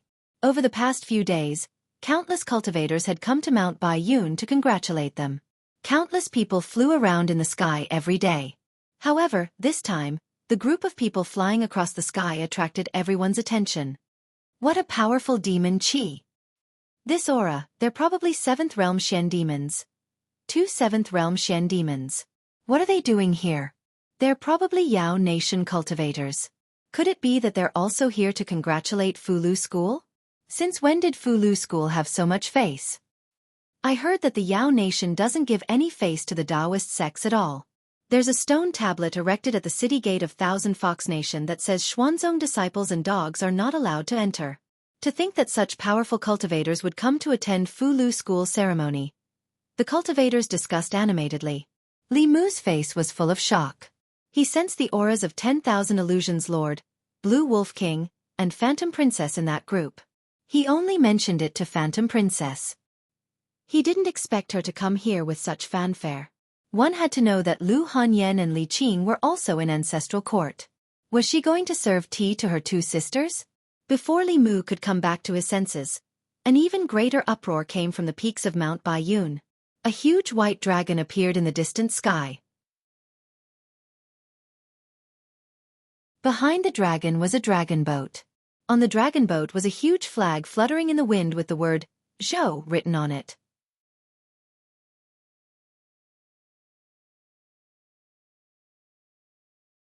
Chapter 556. Mount Baiyun. What they saw and heard at the ancestral court of Fulu School raised questions in the hearts of the cultivators from the various sects and clans. Between the Fulu School and Xuanzong, who was the leader of the 6 Daoist sects? In terms of strength, Xuanzong was without a doubt. However, in terms of connections and relationships, Xuanzong did not seem to be worthy of the title of number 1. The Yao nation did not like Xuanzong's disciples, and the Great Zhou court expelled Xuanzong's Daoist sect from its borders. They did not give any face to the number 1 Daoist sect. However, when it came to Fulu School, the two sides placed great importance on it. During the Fulu School's dual cultivation ceremony, the Empress of the Thousand Fox Nation personally came to congratulate them. The arrival of the two 7th Realm Demon Kings, Lord of Illusions and Blue Wolf King, gave Fulu School plenty of face. As for the Empress of the Great Zhou, she also sent a female official to Mount Baiyun on a dragon to deliver a generous gift. Which of the 6 Daoist sects, including Xuanzong, could have such extravagance? If Fulu School could have an 8th Realm Elder, then Xuanzong would lose its position as the number 1 Daoist sect in terms of strength and influence. In the main Peaks Daoist Palace, Xian Jizi personally welcomed the guests from the Yao Nation and the Great Zhou court. The Lord of Illusions smiled at him and said, "We came uninvited. Please forgive us, Sect Master." Xian Jizi cupped his hands and said, "You are our guests from afar. Please forgive us if we have not received you well." The Lord of Illusions said, "The Thousand Fox Nation and Fulu School do not distinguish between you and me. Sect Master, please do not be so polite." These words stunned the Fulu School's elders. It was understandable that the Fulu School and the Danding sect did not distinguish between you and me, but since when did their sect and the Yao Nation not distinguish between you and me? However, the arrival of the Empress of the Yao Nation and 2 7th Realm cultivators was a great show of respect for the Fulu School. After some polite greetings, Hyun Jinko personally led them to a Taoist palace to rest. Li Mu walked to the Holy Ji Palace on the main peak. Xian Jizi looked at him meaningfully and said, "I'll have to trouble you to entertain our friends from the Yao Nation." Thinking about this matter, Li Mu felt a headache. It was fine if Huan Ji stayed in Thousand Fox Nation, but she had to come here to join in the fun. Li Qing was by his side, and Lu Hanyan was also watching him from behind Yuzhen Zi. He didn't know whether to go see Huan Ji or not. Fortunately, the Empress had not come in person. Otherwise, it would really be lively. On behalf of the Empress, Mr. Mei and Cheng Xin came to congratulate them. Li Mu took them to another Taoist palace to rest. The dual cultivation ceremony was actually a cultivator's wedding. It would begin in 3 days. Those who came to Fulu School early were all sects and clans with status. On the day of the ceremony, even more cultivators would come. After sending them to the Taoist palace where they were staying, Li Mu said, "You two rest first. I still have to entertain other guests." Mr. Mei asked, "Before you left, did you make Her Majesty angry again?" Li Mu said, "Her Majesty just likes to get angry. Don't mind her. She'll be fine in a while." Mr. Mei said, "When I left, Her Majesty was still angry. Don't you know how to appease Her Majesty before leaving?" Li Mu looked at her and asked suspiciously, "You're not Her Majesty in disguise, are you?" Mr. Mei glanced at him indifferently and said, "Do you think Her Majesty is that bored?" She didn't understand how bored the Empress could be. It wasn't the first time that she had turned into Lord Mei to test Li Mu. If she were to act on a whim again this time, with Li Mu's cultivation, he wouldn't be able to tell the difference. To prevent him from saying or doing something he should not say or do, Li Mu took out the spiritual snail. After injecting his spiritual power, the Empress's voice came from the other side. "What are you doing?" Li Mu confirmed that it was Mr. May in front of him. He said, "Nothing. I just forgot to tell Her Majesty that I went back to the North County to attend the dual cultivation ceremony. I'll go back in a few days." "Got it." After saying that, the Empress cut off the snail. Li Mu put it away and said to Mr. May, "I really have a lot of things to do. You've been on the road for so long. Take a rest. I'll come back later." Mr. May did not say anything. After Li Mu left, he said, "Let's go out for a walk too." She walked out of the Daoist palace. Cheng Xian followed her step by step. Li Mu went back to the Daoist palace on the main peak alone. It was not that he deliberately neglected Huan Ji and Mr. May, but that he had more important things to do. The people from the South Clan and the North Clan had come to congratulate him. Like Xuanzong, they each sent a Sixth Realm chief. This was to maintain the basic etiquette between the major clans. Fulu School did not have much of a relationship with the South Clan and the North Clan. In the market of Shendu, these two clans did not have shops. If they wanted to, they would have sent people to contact the imperial court already. Obviously, the South Clan and the North Clan did not want to offend Xuanzong for benefits. To be more precise, the benefits that Li Mu could offer were not enough to move them. The North Clan was good at making ritual implements, while the South Clan was good at refining bodies. The ritual implements and body-tempering liquid produced by these two clans were very popular in the cultivation world. If he could win over these two clans, Luoyang's wishing square could completely replace Xuanzong's market. The two Taishang elders of the Spirit Array sect were already waiting for Li Mu in the side hall. Li Mu walked in and saluted the two elders. "Greetings, Uncle Masters," he said. "No need to be so polite." A red-faced old man waved his hand at Li Mu and said, "If it wasn't for Marshal Nephew's evil-suppressing pill, I would have already killed myself. Now I can live on for more than 10 years. I still haven't thanked Marshal Nephew." Li Mu smiled and said, "You're too polite, Uncle Masters. This is what we should do." After exchanging a few pleasantries, the red-faced old man finally cut to the chase. He stretched out his hand and a simple page appeared in front of him. He slowly said, "I'll have to ask Marshal Nephew to help me decipher this page of the Heavenly Book of the Spirit Array sect." Li Mu had already helped the Danding sect decipher the entire Heavenly Book. Because of what happened last time, the Spirit Array sect stood with them. Li Mu never mistreated his allies. The Taishang elder personally went to the Spirit Array sect and told them that he had the heart of 7 orifices and could decipher the Heavenly Book. The inheritances of the 6 sects originated from the contents of the Heavenly Book. The Spirit Array sect knew very well what it meant to completely decipher the Heavenly Book. Of course, they wouldn't let go of this opportunity to make their sect prosper. This time, they sent 2 Taishang elders. Other than congratulating the Fulu school, they also had the important task of asking Li Mu to decipher the Heavenly Book. He accepted the Heavenly Book and nodded. "Rest assured, Uncle Masters. Within a month, I will engrave the contents of this page of the Heavenly Book into a jade slip. At that time, you can send someone to retrieve it." After accepting the Heavenly Book, he left the side hall. In another part of the Dao Palace, several figures gathered together with puzzled expressions. One of them looked at Guang Yuanzi of the Spirit Array sect and asked, "Since when did your Spirit Array sect have such a close relationship with the Fulu school? This time, you actually sent 2 Taishang elders." Guang Yuanzi smiled and said, "Not long ago, Uncle Master entered the demonic path. If it weren't for the help of the Fulu school, our Spirit Array sect would have lost a Taishang elder. Naturally, we have to repay the kindness." Everyone had heard about the Spirit Array sect. If the Fulu school had done such a great favor for the Spirit Array sect, the Spirit Array sect's actions wouldn't be so surprising. Only Xuanzong's Miao Xuanzi looked unhappy. After hearing Guang Yuanzi's words, he didn't say a word and left.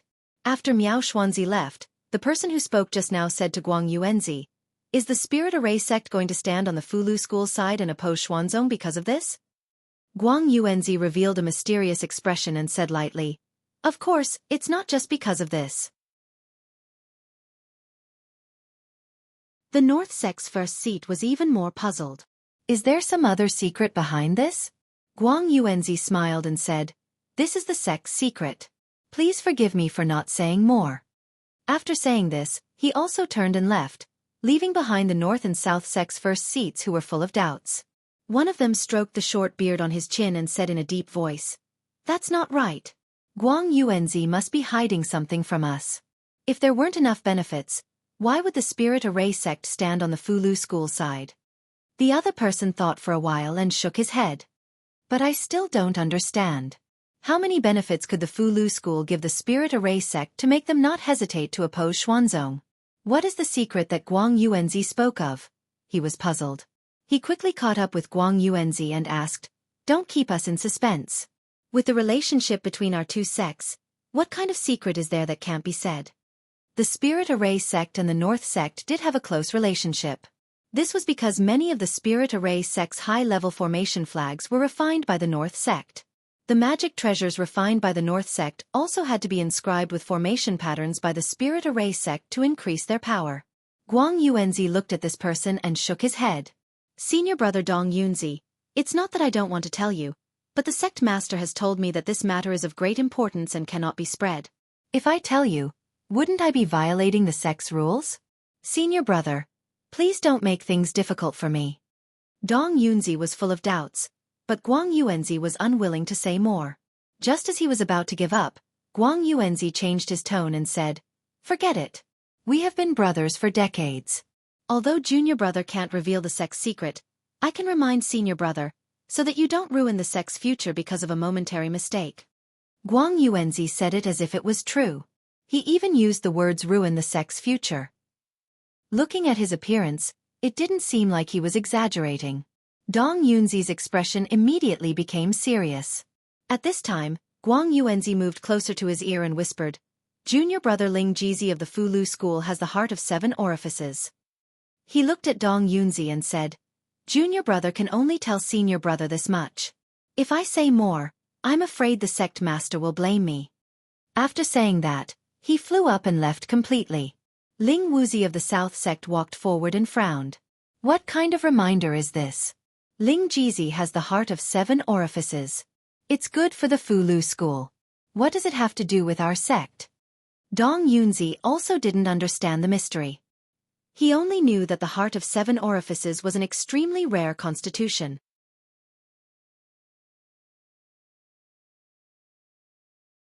Cultivators with this kind of constitution, although it didn't help their cultivation, had extraordinary talent in writing talismans and alchemy. Even so, what did this have to do with the future of the North sect? However, he believed that Guang Yuanzi wouldn't tell him this for no reason. After hesitating for a while, he immediately used a magic tool to send a message to the sect master. At the same time, Ling Wuzi also sent the news back to the South sect. North sect. The sect master of the North sect paced in the Dao Palace and muttered, "Heart of 7 orifices. The Fulu school has really picked up a treasure. It's said that people with this kind of constitution can multitask. The success rate of writing talismans is several times higher than people with other constitutions. No wonder they have written so many saint-level Fulu books in the past 2 years. It should have something to do with Ling Jizi." A grand elder of the North sect thought for a moment and said indifferently, "What does this have to do with the Spirit Array sect? Is the heart of 7 orifices of the Fulu school worth offending Xuanzong?"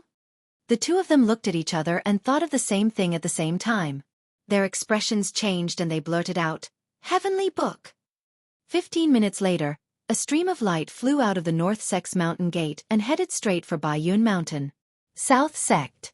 After Ling Wuzi's news was sent back, a few cries of surprise came from the Dao Palace on an inverted mountain peak. Heart of 7 orifices. Grandmaster once said that people with this kind of constitution must be recruited into the sect at all costs. The most important use of the heart of 7 orifices is not talisman writing or alchemy, but to decipher the heavenly book. No wonder the Pill Cauldron sect and the Spirit Array sect are so anxious to tie themselves to the Fulu school. They must have benefited greatly from it. Not long after, an extremely powerful aura flew out of the South sect's ancestral court and streaked across the sky, disappearing into the northern horizon. Baiyun Mountain. After the Spirit Array sect, the South sect and the North sect each sent a grand elder to the Fulu school's dual cultivation ceremony. In this way, other than Xuanzong, the other 4 sects of the Dao sect had given the Fulu school enough face. This made the cultivators who did not know the situation suspect that the position of the leader of the Dao sect had been transferred from Xuanzong to the Fulu school. Li Mu immediately sensed the auras of the two seventh realm cultivators. This meant that he had used Guanji Wanzi as bait, and the fish he wanted to catch had already taken the bait.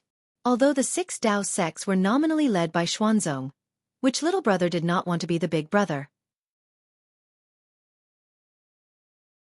If the heavenly books of the Fulu school, the Pill Cauldron sect, and the Spirit Array sect were completely deciphered, perhaps Xuanzong, who had an 8th realm cultivator, could continue its glory for a few more decades before that cultivator's lifespan ran out. However, the South sect and the North sect would soon be pulled apart by these 3 sects, and would be left further and further behind. The cultivators of these 2 sects would not fail to see the pros and cons of this. Continuing to be Xuanzong's little brother or developing their own sects was a choice that did not need to be considered at all. Li Mu did not need to do anything now. The South sect and the North sect would come to him and beg him to do it. He stood at the peak of the main peak, and an aura quickly approached him from behind. Huan Ji flew to his side and snorted coldly, saying, "If I don't come to you, you won't come to me, right?" Li Mu turned around and looked around. He asked softly, "Why are you here? Why can't I be here?" Huan Ji glared at him and asked, "You are my man, so your senior brother is my senior brother. Or are you trying to deny it after putting on your clothes?" Li Mu said helplessly, "I didn't." Huan Ji finally smiled and jumped into Li Mu's arms. She said, "I missed you." This was the main peak, and there were many people here. Li Mu used a concealment technique and flew to a nameless peak in the Baiyun mountain range with her. Huan Ji looked around and said with a red face, "You bad guy, don't tell me you want to." Li Mu looked at the soft grass under his feet and was stunned for a moment. Just as he was about to speak, he saw 2 figures walking out from the mountain path in front of him. Li Mu and Mr. Mei looked at each other, and the atmosphere suddenly became very awkward. Mr. Mei looked at Li Mu and then at Huan Ji, who was beside Li Mu. A layer of frost suddenly formed on the ground within 1,000 feet radius.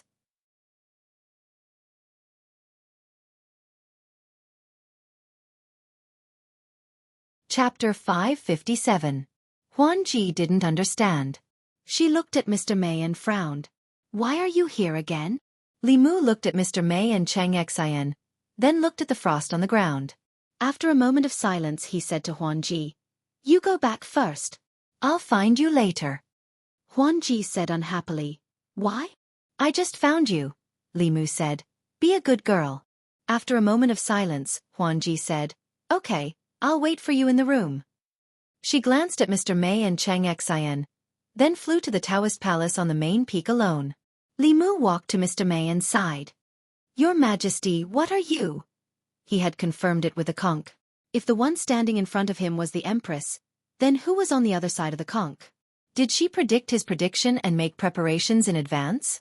Mr. Mei's face was full of frost, and his tone was calm. He asked, "When did you start?" Cheng Xian stood behind her and also looked at Li Mu with dissatisfaction. This was the biggest shame in Li Mu's life. He didn't want to talk about it, but since the Empress had seen the result, there was no need to hide the process from her. So Li Mu told her the truth and briefly what happened that night. Zhou Yi was so angry that her chest heaved up and down. She said angrily, "Did you forget what I told you? I told you again and again to be careful of that fox, but you were enchanted by her. You didn't take my words to heart. Do you want to anger Xiao Bai to death?" Cheng Xian's chest bulged. She agreed. "Yes." Li Mu looked at her. She immediately hid behind the Empress. She was the one who was angry, but she always used other people's names. Li Mu said in a low voice, "Xiao Bai already knows. She's not angry." Zhou Yi pointed at Li Mu and said angrily, "You." She waved her sleeves and said coldly, "Let's go." Then she and Cheng Xian disappeared in front of Li Mu at the same time. Li Mu didn't chase after them immediately. He lay on the grass with a blade of grass in his mouth and looked up at the blue sky. He wondered if he should make his relationship with the Empress clear. One played dumb, and the other didn't say anything. He didn't know how long they would drag it out. He might as well take this opportunity to confess his feelings to the Empress. Since she was unwilling to take the initiative to take that step, Li Mu could only force her. Li Mu flew back to the main peak and came to the Daoist palace where they lived. Cheng Xian stretched out her hands and stood in front of Li Mu, saying, "Master said she didn't want to see you." Li Mu glanced at her indifferently. She immediately covered her head and hid to the side. She would never forget Li Mu's methods of killing the people of the Shen kingdom. Even now, she was still a little afraid of him. Li Mu walked to the front of the Daoist palace and pushed open the door. Zhou Yi, who had changed back to her original appearance, was sitting on the table.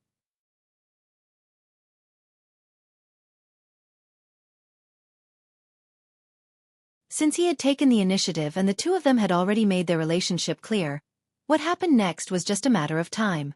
Li Mu tentatively sat down beside her and gently held her hand. The Empress's hand was a bit cold. She subconsciously dodged and then allowed Li Mu to hold her hand. Their fingers intertwined, and the hall was so quiet that only the sound of each other's heartbeats could be heard. Zhou Yi lowered her head. Li Mu looked at her and felt that the Empress at this moment was exceptionally moving. The blushing Empress exuded a unique charm that made Li Mu unable to take his eyes off her. Even his body inexplicably moved towards her. In the next moment, Li Mu realized that it was not just charm. There was really a suction force on the Empress. Not only his body, but also his magic power and primordial spirit were being sucked towards the Empress by this suction force. Zhou Yi also realized something. Her expression changed slightly. She lightly pushed Li Mu's shoulder, and Li Mu's body flew out of the hall. Li Mu and Cheng Xian stood together and looked up at the sky. In the sky, a strange phenomenon suddenly appeared. All the white clouds in the sky within 100 miles seemed to be attracted by something and gathered above the Dao Palace. In the end, a huge funnel shape appeared, and it was spinning non-stop. In the eyes of high-level cultivators, this was not just a white cloud vortex, but a spirit chi vortex. There seemed to be a huge spirit gathering formation here. With the main peak of Baiyun Mountain as the origin, all the spirit chi within 100 miles was rapidly gathering here and being sucked in by this spirit chi vortex. It was Fulu School's grand ceremony today. The powerful cultivators of the Zhu continent gathered at Baiyun Mountain. Such a strange phenomenon immediately attracted the attention of countless people. Figures flew into the sky one after another and looked towards the Dao Palace. What pure spirit chi! This is... Someone is breaking through. The Transcendence Realm. This must be a Transcendence Realm cultivator's spirit chi fluctuation. Which 7th Realm cultivator's magic power has broken through again? This phenomenon. It's probably the peak of the 7th Realm. Fulu School is really on the verge of replacing Xuanzong. There isn't a single cultivator at the peak of the 7th Realm in the entire Dao sect. If he takes another step forward, Fulu School will really replace Xuanzong. While everyone was discussing softly, Miao Xuanzi's expression turned ugly in another Dao palace. He did not know that Fulu School was already so powerful that it could even threaten Xuanzong's position. From the main hall at the front of the main peak, a few people quickly walked out. An old man asked Xian Jizi, "The aura is so strong that even we can't compare to it. I wonder which senior brother's cultivation has improved again?" Xian Jizi was also confused.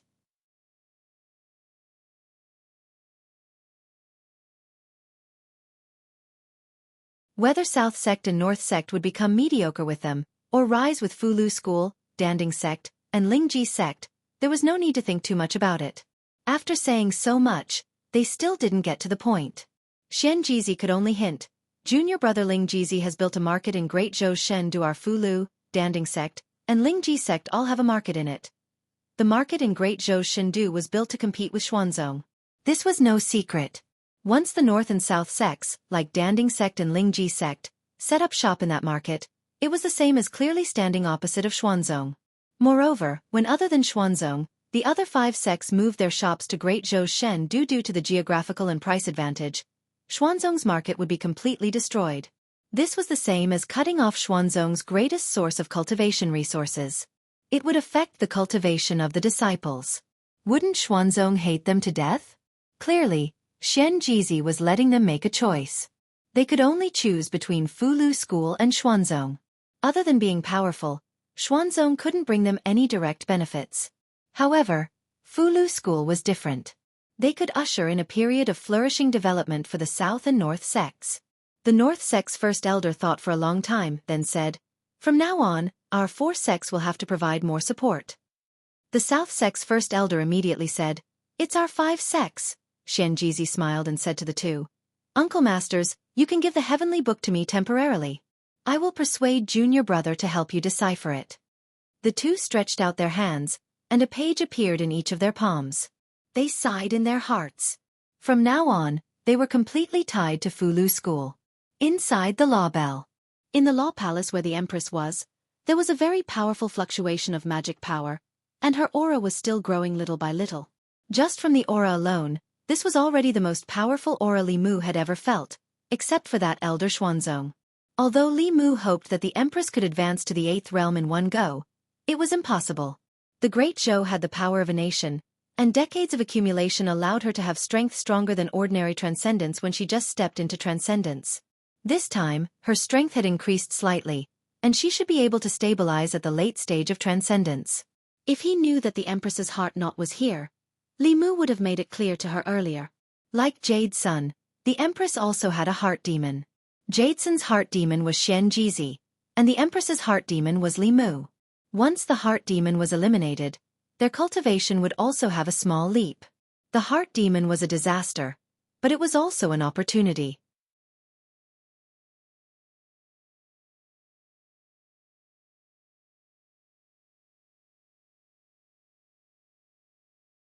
Chapter 558. Li Mu was not stupid. If he could decipher the heavenly tomes of the two sects in 3 to 5 days, the southern and northern sects would turn their backs on him. Who could he reason with then? He only needed 10 years. In 10 years, he could tie the 5 sects together and create the greatest benefits. He could increase the strength of the Fulu School, the national strength of the Great Zhou, and the national strength of the Thousand Fox Country. Li Mu was confident that in 10 years, he would fight his way to Xuanzong, find Qing Qingzi, and let Xiaobai take revenge with his own hands. The two supreme elders of the southern and northern sects hesitated. Li Mu continued, "Of course, in these 10 years, at most every 6 months, I will decipher a part of the heavenly tomes and give them to your sections. To show my sincerity, after senior brother's dual cultivation ceremony, I will decipher a part of the heavenly tomes. You can take a look at it and then make a decision." This was an offer they could not refuse. After thinking for a moment, they nodded at the same time and said, "Sorry to trouble you, martial nephew." Li Mu smiled and said, "Martial uncles, I have built a market in the divine capital of the Great Zhou." Before he could finish his words, the two elders had already understood and said, "Martial nephew, don't worry. I will send a message to the sects right away. The northern sects will move their weapon forging pavilion there. The southern sects will also open a body forging pavilion there." With the shops of the southern and northern sects, Rosy Lane did not lack anything. Fulu, elixirs, formations, magic weapons, body tempering, and any other resources cultivators wanted could be found there. The Xuanzong market, which was far away at the end of the world, could be closed from now on. After collecting the heavenly tomes of the two sects, Li Mu could not wait to find a Daoist palace to comprehend. As expected, the northern sect's heavenly tomes contained the art of refining artifacts. The southern sect's heavenly tomes contained the art of body tempering and body strengthening. The spirit array faction's heavenly tomes contained the complex art of array formations. Similarly, there were projections of ancient cultivators and giant beasts. The history recorded in the heavenly tomes of the 6 sects was the history of the battle between the ancient people and the giant beasts. Li Mu scrutinized the 3 pages of the heavenly book in his hand. At a certain moment, he suddenly realized that the edges of these pages were emitting an undetectable white light. He carefully observed for a while and was surprised to find that the 3 pages were slowly connecting. As if he had thought of something, he took out the Dragon Clan's heavenly book and stacked the 4 pages together.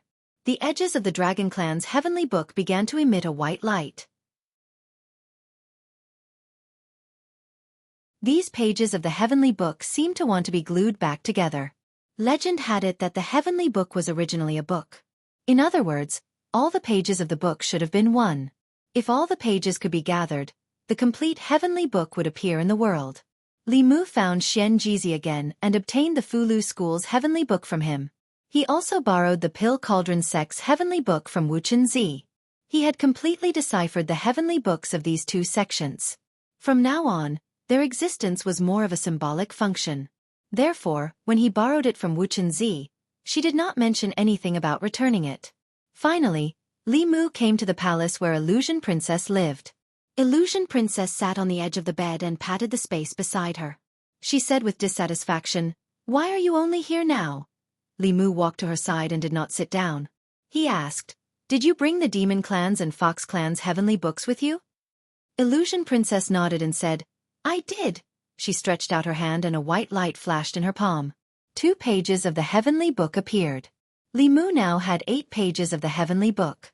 The Dao sect had 5 pages, the Dragon Clan had 1 page, the Fox Clan had 1 page, and the Demon Clan had 1 page. He stacked the 8 pages of the heavenly book together. These heavenly books were gradually covered by a hazy white light. Li Mu touched the white light with his divine sense. Suddenly, a blurry image appeared in front of his eyes. He could only vaguely see that it seemed to be a door. This door was huge and too illusory. Li Mu could only see a very blurry door frame. He did not know what would happen if these heavenly books continued to fuse together. He could only forcefully separate them. Illusion Princess also retracted her divine sense and asked, "What is that?" Li Mu shook his head. This was also the first time he saw this. He looked at the few pages of the heavenly book in front of him and tried to stack them one by one. He then realized that when he stacked more than 6 pages of the heavenly book, an illusory door would appear in front of him. When he stacked the 7th and 8th pages of the heavenly book, the door would become clearer. It was a pity that Li Mu did not have more heavenly books. Otherwise, he would want to see what would happen when more heavenly books fused together. Legend has it that the heavenly book had 24 pages. 8 of them were in Li Mu's hands. There were 16 pages left. 1 of them was in Xuanzong and the other 4 were in the 4 Buddhist sects. Li Mu guessed that the demon sect should have more than 1 page. As for the others, their whereabouts were unknown. He had already interpreted the Fox Clan and Demon Clan's heavenly books for Illusion Princess. Li Mu put away all the heavenly books and said to Illusion Princess, "Leave these 2 pages with me for now."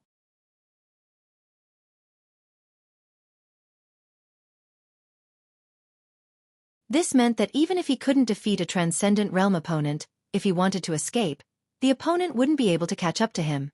The prerequisite was that the opponent didn't confine the space in advance. Zhou lowered her head and looked at her feet. She asked softly, "Is what you said just now true?" Li Mu asked, "What?" Zhou glared at him and said angrily, "You said you wanted to watch the sunrise and sunset with me." Li Mu held her hand and placed it on his chest. He said, "If you don't believe me, you can feel it for yourself." Zhou placed her hand on Li Mu's chest and felt his heartbeat. After a moment of silence, she suddenly let out a long sigh and said, "If only you came to Fairy's capital a few years earlier." Li Mu thought for a moment. With her personality, if he came to Fairy's capital first and met her first, there wouldn't be Lu Hanyan, Li Qing, or Phantom Princess. Li Mu might have become the true empress of the Great Zhou. In this world, there were always gains and losses. He lost the position of empress and gained an entire forest. Zhou suddenly looked at Li Mu and said, "You can't tell anyone about this, including them and that fox." Li Mu knew that the empress was different from Phantom Princess. She had the dignity of being the empress of the Great Zhou. Although the people of the Great Zhou had a lot of support, she couldn't really come to the Li family and live under another woman. Although this gave him the feeling that he was having a secret relationship with the empress's words were an imperial edict. Li Mu still nodded and said, "As you wish." Then he asked, "Not even Ali and Mr. May?" Zhou said without hesitation, "No." Li Mu looked at her and used his gaze to promise her that he would keep this a secret. He even had to hide it from the people closest to her. This was a secret relationship. Although it felt a bit strange, thinking about it carefully, it was quite exciting. He let out a long sigh of relief in his heart. No matter what the process was, under his initiative, the Empress didn't back down this time. Although he was still under observation, Li Mu had full confidence in facing a Xiao Bai who had no experience in relationships.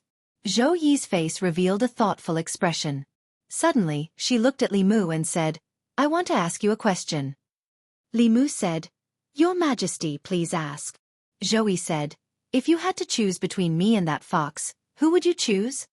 Reality proved that women were self-taught when it came to certain things. This had nothing to do with experience, but their nature. Li Mu shook his head and said, "How could there be such a choice? Your Majesty, your assumption is unreasonable." Zhou frowned and said, "How is it unreasonable? If both of us were in danger, and you could only save one, who would you choose?"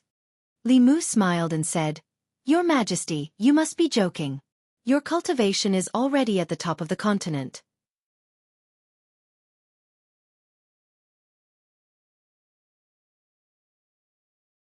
If people saw him holding hands with Ali, at least they would not suspect that his taste had changed. At this time, Mr. May, who was far away in Shindu, sneezed a few times. She put down the memorial in her hand and frowned. Who is talking about me behind my back? As soon as she finished speaking, Shangguan Li, who was sitting opposite her, also started sneezing.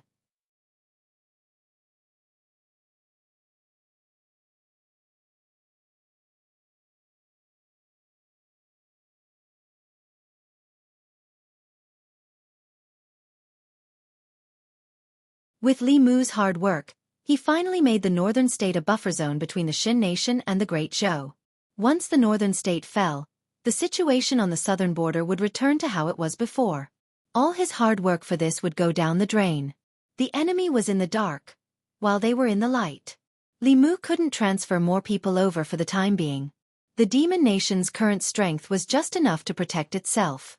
If he borrowed the demon nation's strength to stabilize the northern state, the demonic path might take advantage of the weakness to invade the demon nation.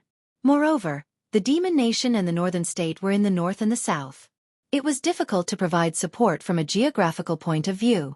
Li Mu pondered for a long time and could only say, "Be vigilant for now. If you feel that something is wrong, immediately send a message to me." Zhou Zhong didn't say anything else.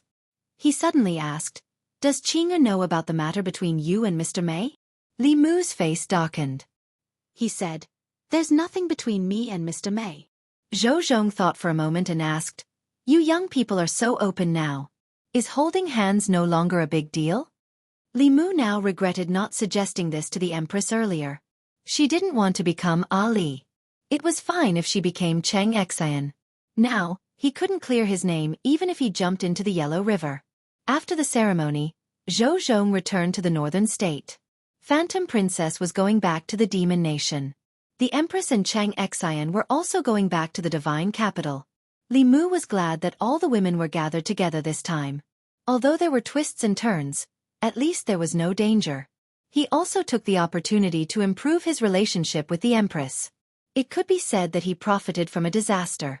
Before Phantom Princess returned to the demon nation, she secretly gave Li Mu a look. When the Empress left with Cheng Xian, she also gave Li Mu a meaningful look.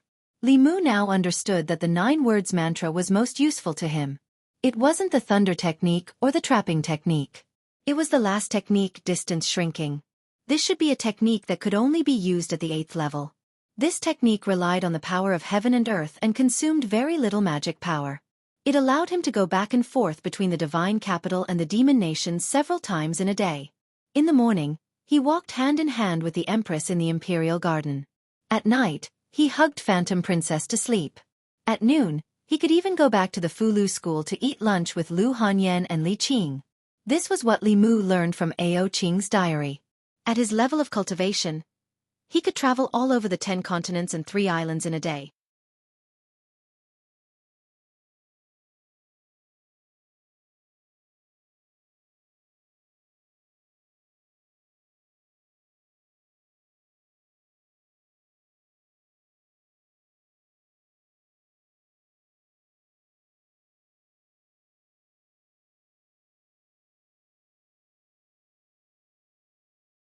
In the imperial court, led by Zhang Chun, most of the officials were loyal to the Empress. The original supporters of the 2 parties had all cut ties with them. The biggest contributor to Divine Capital's current situation was, of course, Lord Li Mu. He was the Empress's most trusted official, the guardian of the people. He had swept away most of the internal and external troubles for the Great Zhou. He was using practical actions to fulfill the oath he made in his early years. He set his heart for heaven and earth, set his life for the people, inherited the lost knowledge of the past saints, and established peace for all ages. In the hearts of the people, Lord Li could be said to be a perfect person, apart from being a little lecherous. In recent days, there were rumors in Divine Capital that someone had seen Lord Li and Her Majesty's personal female official, Shangguan Li, having a private meeting by the river. Their behavior was very intimate. These rumors had even spread to the palace, and even the palace maids were talking about it. Lord Li is an important official of the imperial court, and Commander Shangguan is also one of Her Majesty's most trusted guards. Isn't it normal for them to discuss national affairs together? Forget it. I would believe it if it were someone else discussing national affairs, but Lord Li and Lord Shangguan are together all day long. Maybe they'll fall in love with each other over time. Who wouldn't like a man like Lord Li? I see Lord Li every day too. Why didn't he fall in love with me over time? In the imperial palace, a few palace maids in the corner of the corridor whispered. Naturally, it could not escape the ears of Mr. Mei and Shangguan Li. In Changle Palace, Mr. Mei stood beside Shangguan Li and asked nosily, Ali, when did you get together with Li Mu? You didn't even tell me. That's so mean. Shangguan Li's face was livid. She gritted her teeth and said, What are they looking at? When did I get together with Li Mu by the river? Mr. Mei murmured, If it's not you, then it must look like you. Li Mu is really too much. The real Ali is right next to him, but he has to find an imposter. The palace maids outside had no idea what was going on. They continued to talk.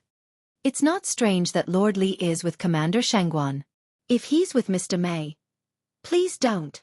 This will ruin Lord Li's image in my eyes. Why don't you think Mr. Mei is so old? Why isn't he married yet? Besides Shangguan Li, Mr. Mei's face was also livid. Several palace maids on duty near Changle Palace were punished to do laundry in the laundry department because they were negligent in their duties. Mr. Mei was still angry. He said angrily, Why should I be a good match for you? My image will be ruined. She couldn't calm down. The sky above Fairy's capital changed again. It wasn't the first time this phenomenon had happened. Even the people of Fairy's capital were used to it. Naturally, the two of them didn't make a fuss.